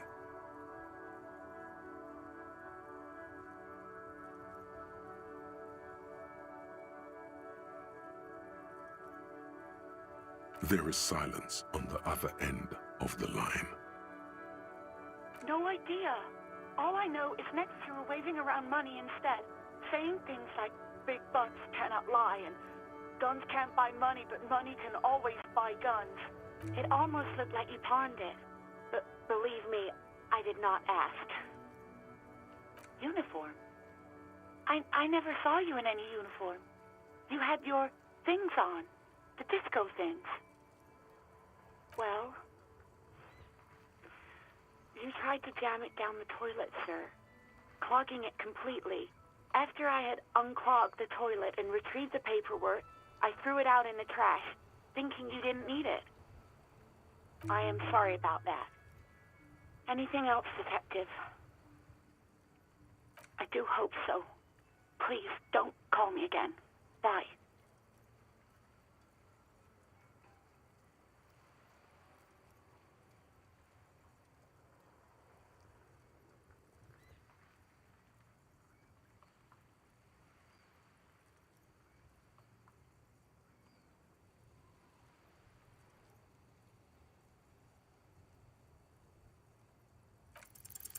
No, she doesn't have a problem with you. It must be someone else she's angry about. Some other guy, like Gart. Trust me, you wouldn't want to be the guy here. No, you're the guy. You're Lieutenant Love, matchmaker extraordinaire. Help the poor girl out, lest she turns into a spinster. What misogyny? I'm just telling things the way they are. Can't a man be honest? You have to act, Lieutenant Love. You have to calm that hysteric down. Tell it you've got everything under control. Then go and think you can do that, Lieutenant Love.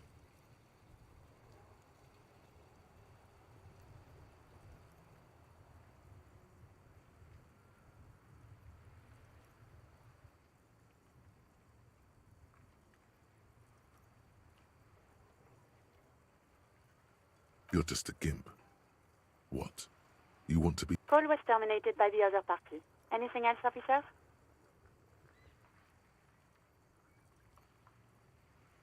As always, it's DJ Mesh and Felicio, and you're listening to Street Freaks FM, bringing you the hottest, the nastiest, the most vulgar. A flock of seagulls takes off nearby, startled by the roaring radio. Right away, the lieutenant reaches into the cabin and turns off the radio. Someone must have been messing with the radio, or maybe picked up a random frequency. You wanted a prime line, right?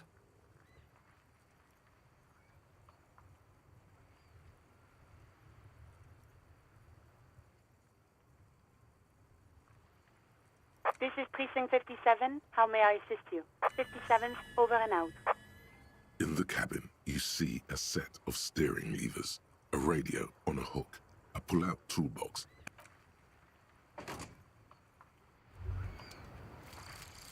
volumetric ship compressor. Bizarre scientific news from Revachol West today, where a police officer's shit has been observed at a pressure of around 495 gigadecimals. These metallic hydrogen levels of shit togetherness were thought to exist only at the center of collapsing stars, not law officials. It remains to be seen how long the shit singularity lasts. Guillaume Le Million. Bad news. Guillaume Le Million did not become a cop. In '38, he went on a tour to the Sinyao province in Safre, where he died of autoerotic asphyxiation. His body was found hanging from a decorative dragon tree in his junior suite, amid drug paraphernalia, unwholesome objects, and the Sylvia Trainer single, Wonderland, skipping in the background. And yes, you can take this as a metaphor for Revachol in the 30s, and also as a warning.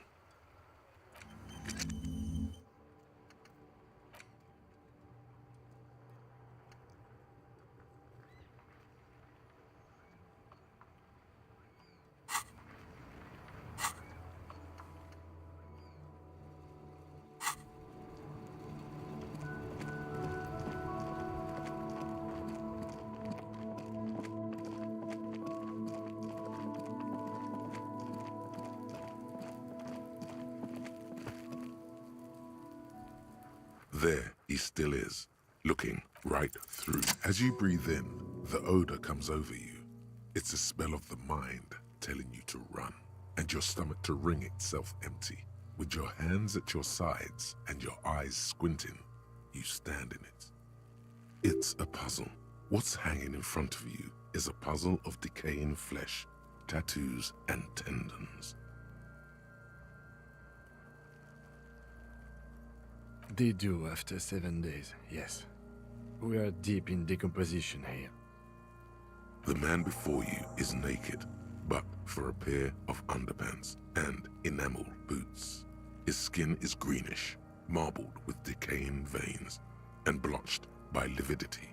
A fading web of tattoos covers his chest and shoulders. The cargo belt used to fasten him to the branch above appears industrial in strength. The material appears to be ceramic.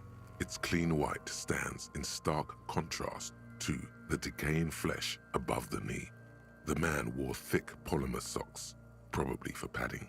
A fine array of interlocking plates covers them.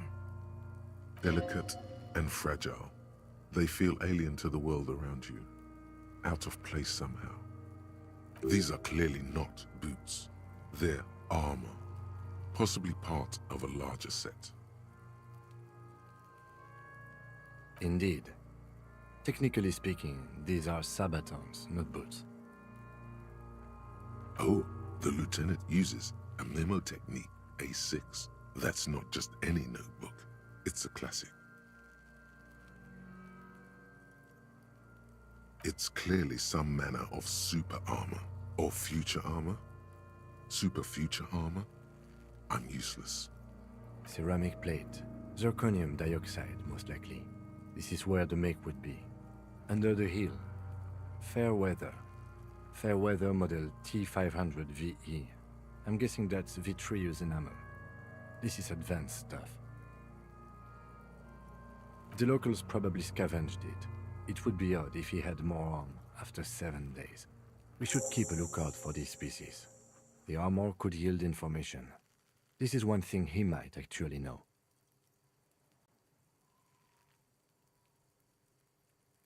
The Sabatons dangle off the man's decaying form.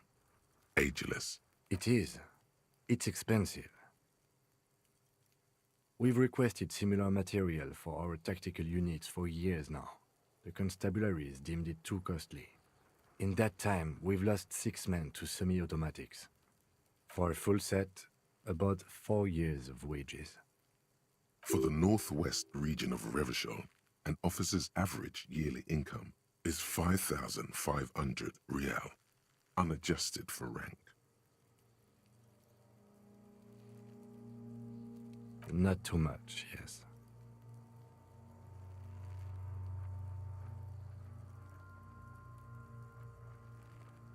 The lieutenant nods, wiping his finger on his sleeve.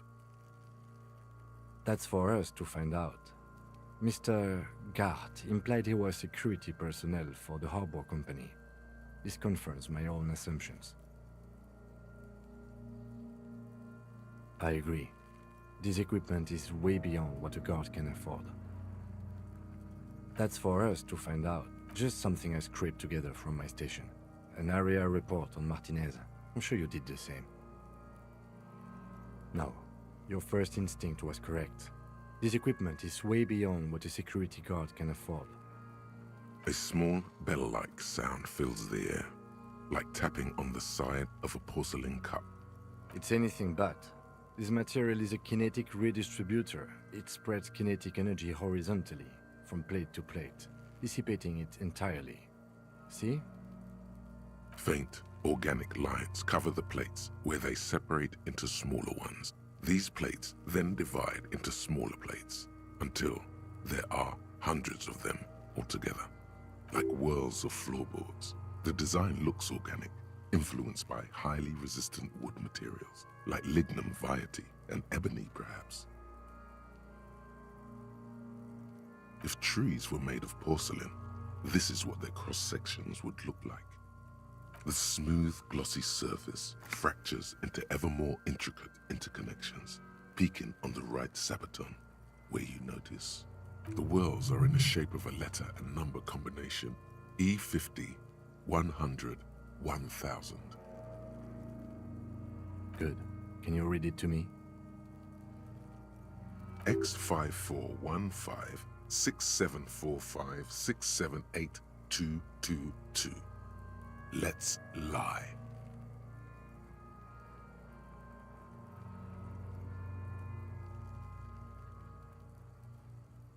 That doesn't sound like a serial number. Where's the structure and logic of a line of manufactured products? Well, no matter. We should run it anyway. True. It didn't have the cadence and logic of a real manufactured item.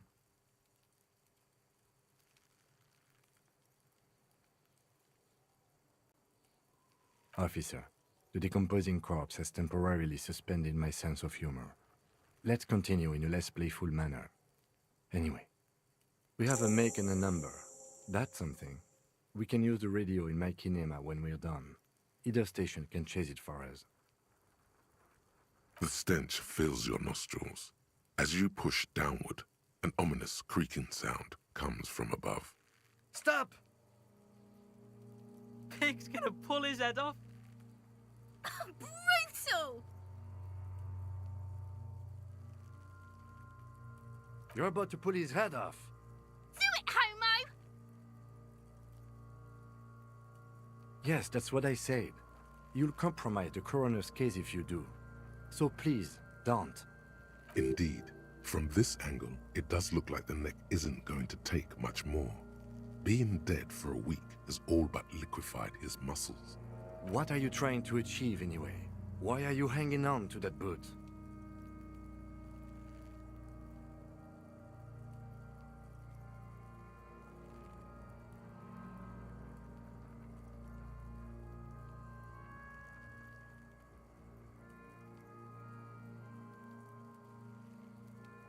How many clues do you need? You already found a number. Besides, there's no way you're getting them off. All the organic matter in his body has been flowing down into the boots. They are fused to his feet now. Why do you think the locals haven't scavenged them yet?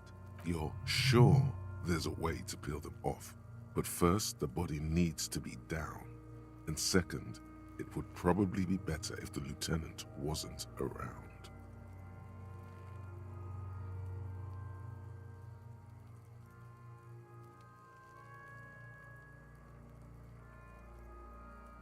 All right then, you can pay the hostel bill in honor points. How many honor points have you collected? Of course there aren't. Don't be naive. Processing will take care of them. With the situation in the morgue, it will yield nothing. But we must pick our fights. Should we continue? The stench of... Stop! Pig's gonna... Brutal! You're going to pull it? Do it, homo! Yes, that's what... Indeed. What are you trying to achieve anyway? Why are you hanging on to that? For a full set of armor, I wouldn't blame you. But these boots are hardly worth a disciplinary hearing. There are better ways to pay a hostel bill. Besides, there's no way you're getting them up. You're sure there's a way to peel them off? The anticipation makes you crack your fingers. Feels nice. Nice and cracky. Processing will take care of them. With the situation in the morgue, it will yield nothing. The cadaver slowly... The hangman's knot is pulled tight by the weight of the corpse below. Yellow, hard-edged polyester cuts into his neck. Above, a sliding buckle ties the belt to the branch. This is a steel-reinforced cargo lashing belt, big brother of the regular cargo belt. It's used for tying cargo under 6-rotor airships. Airlifting. I thought it was used on lorries for strapping cargo to them.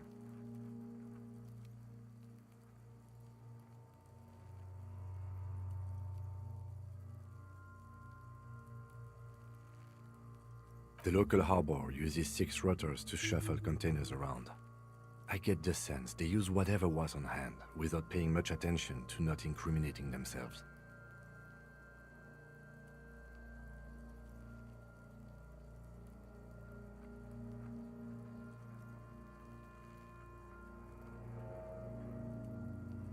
I was afraid it would be. Thin steel wiring, parallel strands. This makes getting him down more problematic than I had assumed. The brief suggested as much, politically motivated by the ongoing strike. Did you not get a briefing?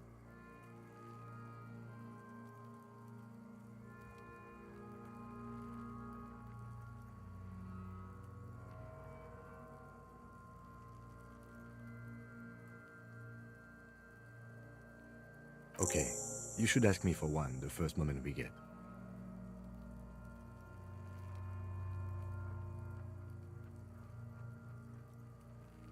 A noose is one of those things that's easier to use one way around.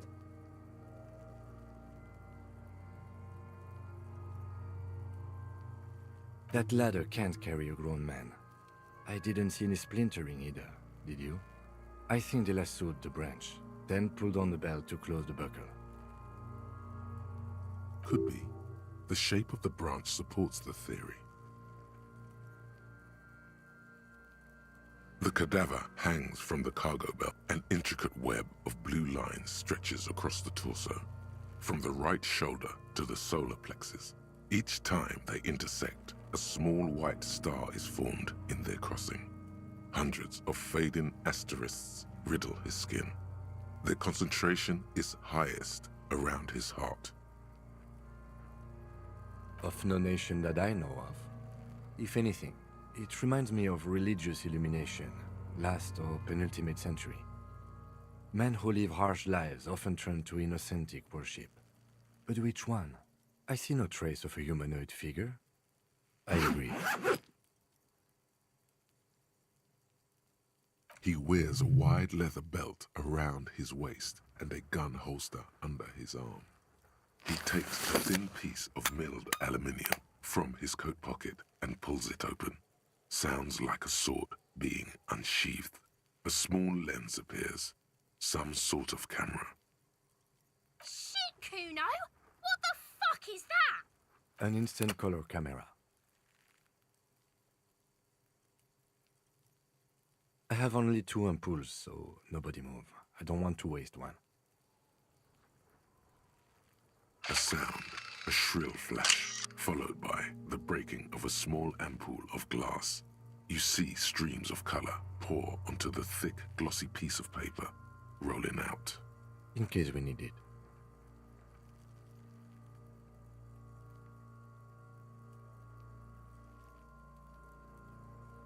Yes, it is pretty cool, isn't it?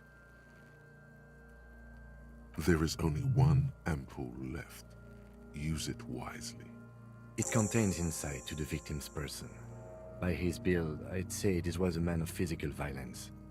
The story he wanted his body to tell was important to him. It is his letter, to us.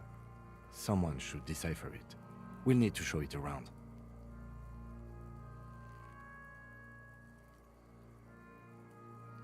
Sure, just don't lose it. The glossy-eyed corpse looks by.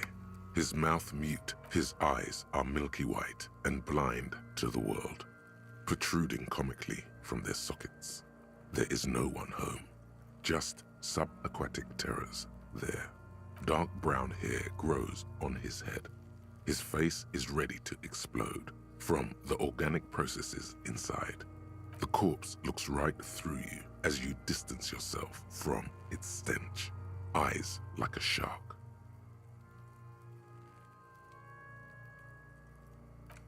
As you narrow your eyes, the monster before you blurs into a violent mess of green and pink. This is a trick. You've done it before. Pink is where the blood settled in the first hours post-mortem. You can use it to see if the corpse has been tampered with. Does his position at the time of death match the discoloration? Only the lower extremities are pink with a dash of blue. His fatted hands, thighs, and his neck just above the noose. The rest of the corpse appears dark green in the cold spring air. I see it. His neck too. The lividity goes right up his chin. We have good, well-pronounced discoloration here. The monster comes back into focus, an explosion of color coursing with dark marbled veins. His stomach appears pregnant with something. Black liquid streams down his thigh and onto his boot. So, what do you think?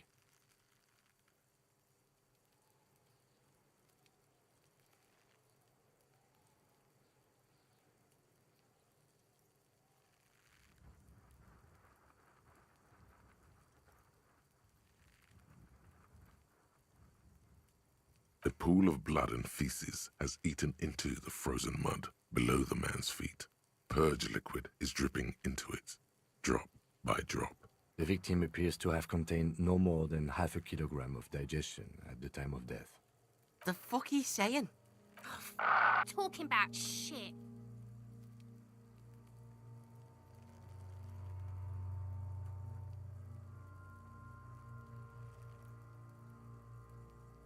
Maybe.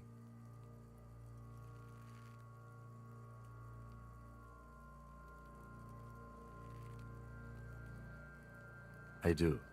Most of them are post-mortem. Maybe even all of them. The delinquents have made our jobs harder with their little sport. Stop talking in riddles, coin slot. It means you fucked him up good, Kuno. Fucked him up brutal-like. Agreed. Especially on the neck. The belt acted like a tourniquet, keeping the blood in his head. The hypostasis supports a hanging.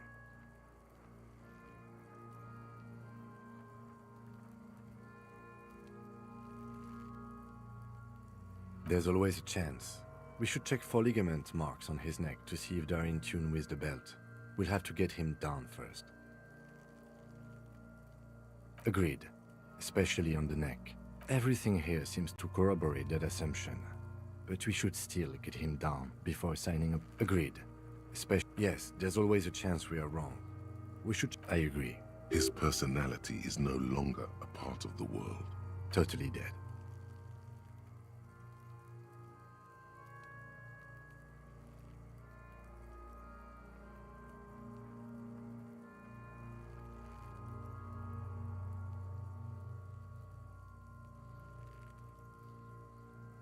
Absolutely. But there is no breath to catch. Only the cadaver filling. Are you sure we finished the preliminary examination of the cadaver? We might miss some of these things once he's done. The cadaver slowly twists on the cargo belt, his torso covered in tattoos, and extremities blotched pink and blue. The lips of the corpse are swollen, preposterous. Who is he? He is male, 4250, with an athletic build.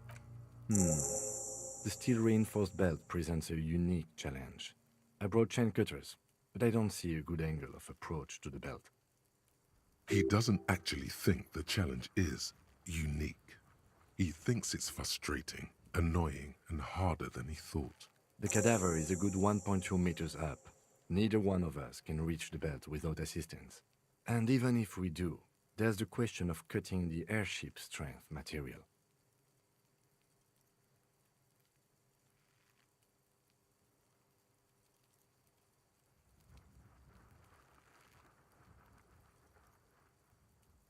Someone else?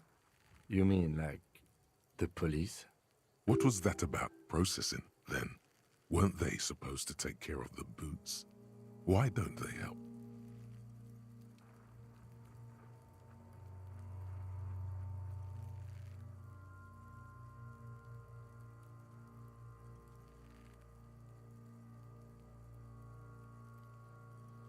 Someone already did. You know who came? We did. Because we have made bad life decisions. I know it's hard, but I assure you, someone else? What was that about processing, then? Someone like a paid garbage man? Or a cleaning crew? I know it's hard, but I assure you, the others want someone else? What was that about processing, then? Sadly, yes. The whole RCM is out there right now, doing the exact same thing we are. Are we in a rush to help them? I know it's hard, but I assure you, the others won't come to help us. Climb up there and sow the bread. There has to be a less risky way, with less falling down of trees. Yeah! Bang bang time, pig! Shoot his head off! How? Where the buckle ties the rope to the branch. That's a good spot to aim. Where? Ah, yes, I see.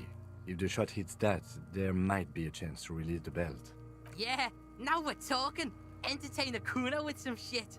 They'll miss! The pigs will miss Kuno!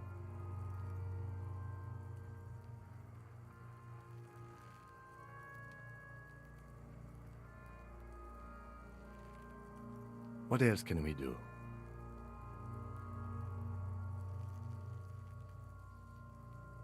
I was really hoping we wouldn't.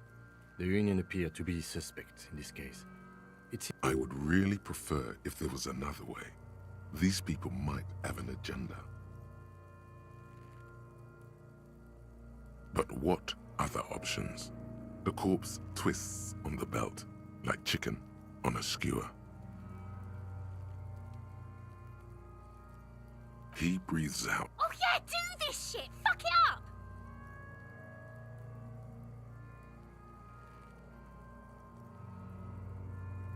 I'll blow his head off. Take it! Take the shot! Yeah, take the shot. Kuno wants... Silence, with his elbow sharp, and produces a lightweight firearm. He drops a paper cartridge in the barrel, separates the scouring stick, and gives the cartridge 5 tucks, securing it in place. That's a Kiel A9090 Armistice, mass-produced muzzle loader, ascetic, frugal, one of the most common firearms in the world. He then steps back and assumes the fellow's desk position, taking aim. The corner of his eye twitches. His finger is on the trigger. He's gonna fucking miss! The kid's voice is drowned in a shrill blast that echoes off the walls of the surrounding tenements. A cloud of smoke slowly parts in the air as the lieutenant steps back and says to himself, God damn it. A lot of things were wrong with that shot. The fellow's desk was the wrong choice. His shoulders were raised, but above all, he cannot trust his eyesight. Fucking idiot! Mukabat asshole! Kuno could have hit it easy. But then Kuno's not fucking handicapped, is he? No, we are lucky as it is. We didn't break anything, and the victim remains uncompromised. Any more mistakes could put us in an unfortunate position with the locals. We have eyes. Kuno's sorry too. Kuno feels so. The lieutenant doesn't say a word, just looks at the gun. I have to say, it's beginning to look unlikely we can get him down without assistance. You know, you don't feel like too bad of a shot yourself.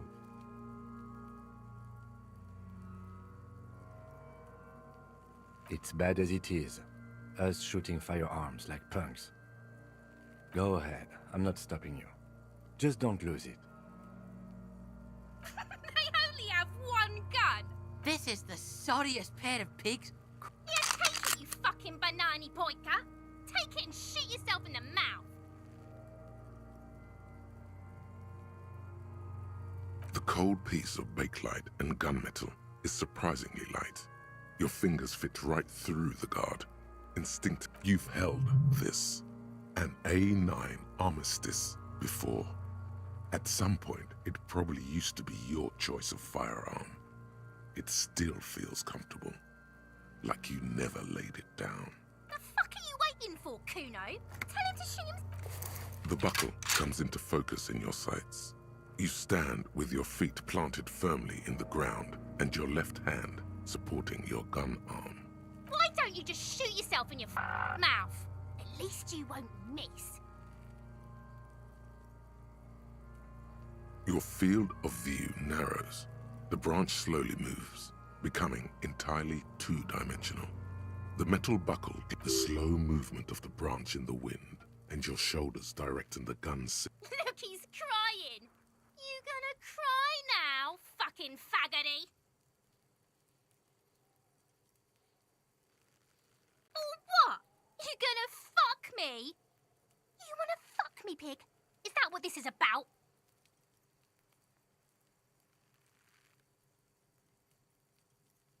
Do it! Set me free! Don't. Do it!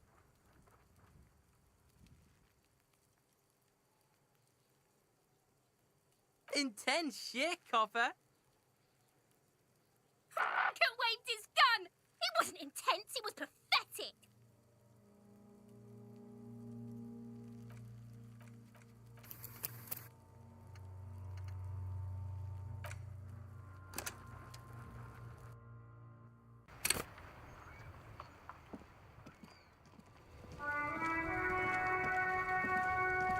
Inside, you see a set of steering levers, a radio microphone, the frequency tab, the soft. This is precinct. Hello, Alice. Operating the radio is easy. This is Under the green prime light. just a sec. 10-2, The man 10-4 message, 10-18, state your 10-9, 10-4, Is it him?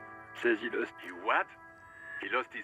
This is coming. You mean your partner? What is it? I'm his... It's your partner? Did he lose his cooler? Dick, it's off. Dick, defend yourself. Immediately. 10-4. Fuck me. What's going Super. His badge. He lost his goddamn fucking badge. 10-9, New height. ask him. Sergeant Orson. Check your pockets. Check your... No. 10-9, coming officer. Did you get my question? We were wondering. Lying over the phone. He says he did. Thank God. Losing his badge. We're all glad to hear you've not lost your gun, officer. 10-4, I know I already wrote it in a report, but it will stay on my desk for a few days. Over. Roger that. 10-10. Over and out. This is precinct 57. How may I assist you? Of course. What is the number, officer? Yes, Receive. give it a... Officer. Yes. Hello. Oh right. You mean why? Why not? You know whom? What? No. Why would you even think that? Please. God. Why? I already said I... No. Not me. What? Of course it bothered me. No one calls... You know... What the Union says goes. Push her further. Show her the error of her ways. The other people who live around... You don't live... Please, I didn't know I had to report it. You can almost hear the... What? Of course it bothered me. But no one calls, you know... Legally, no. In reality, yes. Martinez is... I don't know what to tell you, officer. I didn't know. It was someone else. We'll find them sooner or... Okay. Yes, I know. Oh. Real policemen have uniforms too, by the way. Where's... He's in plain clothes. Please, no. You were trying to impress some people. You were waiting. Oh, those... You know... I remember this. You were screaming things like... My brain... No idea. It almost looked like you pawned it. Uniform. I never saw you in any uniform. You had your things on. Well, I am sorry about that. I do hope so. Please, don't. No, she doesn't have a problem with you. You know women. That's where you step in. You're Lieutenant Love, matchmaker extraordinaire. Help the poor girl out. What, Miss... You have to think you can do that, Lieutenant Love? No. What?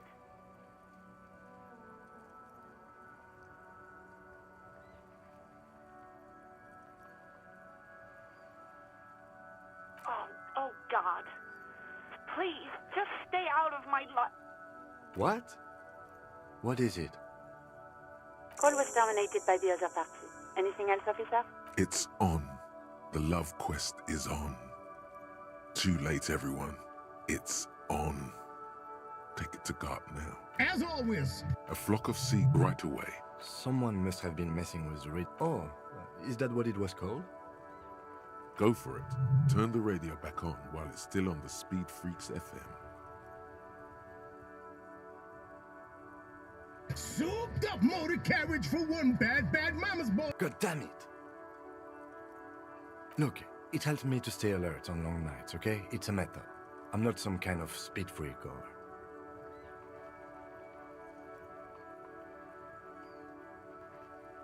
You would be too if you had this motor carriage. But seriously, let's quit joking around, alright? This is Precinct 57. Can I connect you to someone? 57's over and out. In the cabin, you see a...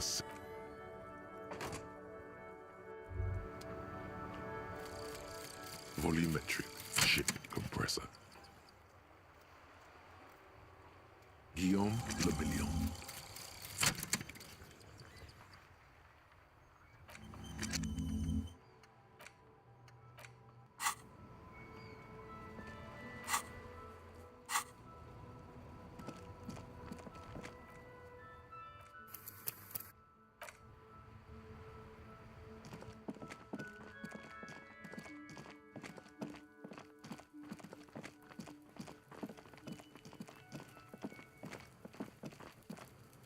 There he still is, looking right through you, with his ha-ha-ha again.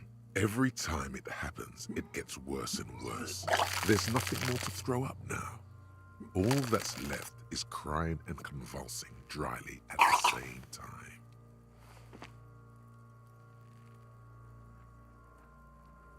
I'm at a loss as well. I could swear your shit was together, detective. Sometimes even that is not enough. Life is unfair. Officer, you just need to be stronger. Learn to keep it in long enough for us to work. There's nothing else to do. You can open this white check again by going to your character sheet and spending a skill point to upgrade your endurance. Gain new skill points by exploring and completing side tasks. Maybe it's okay if you don't make it today. The dead man isn't going anywhere.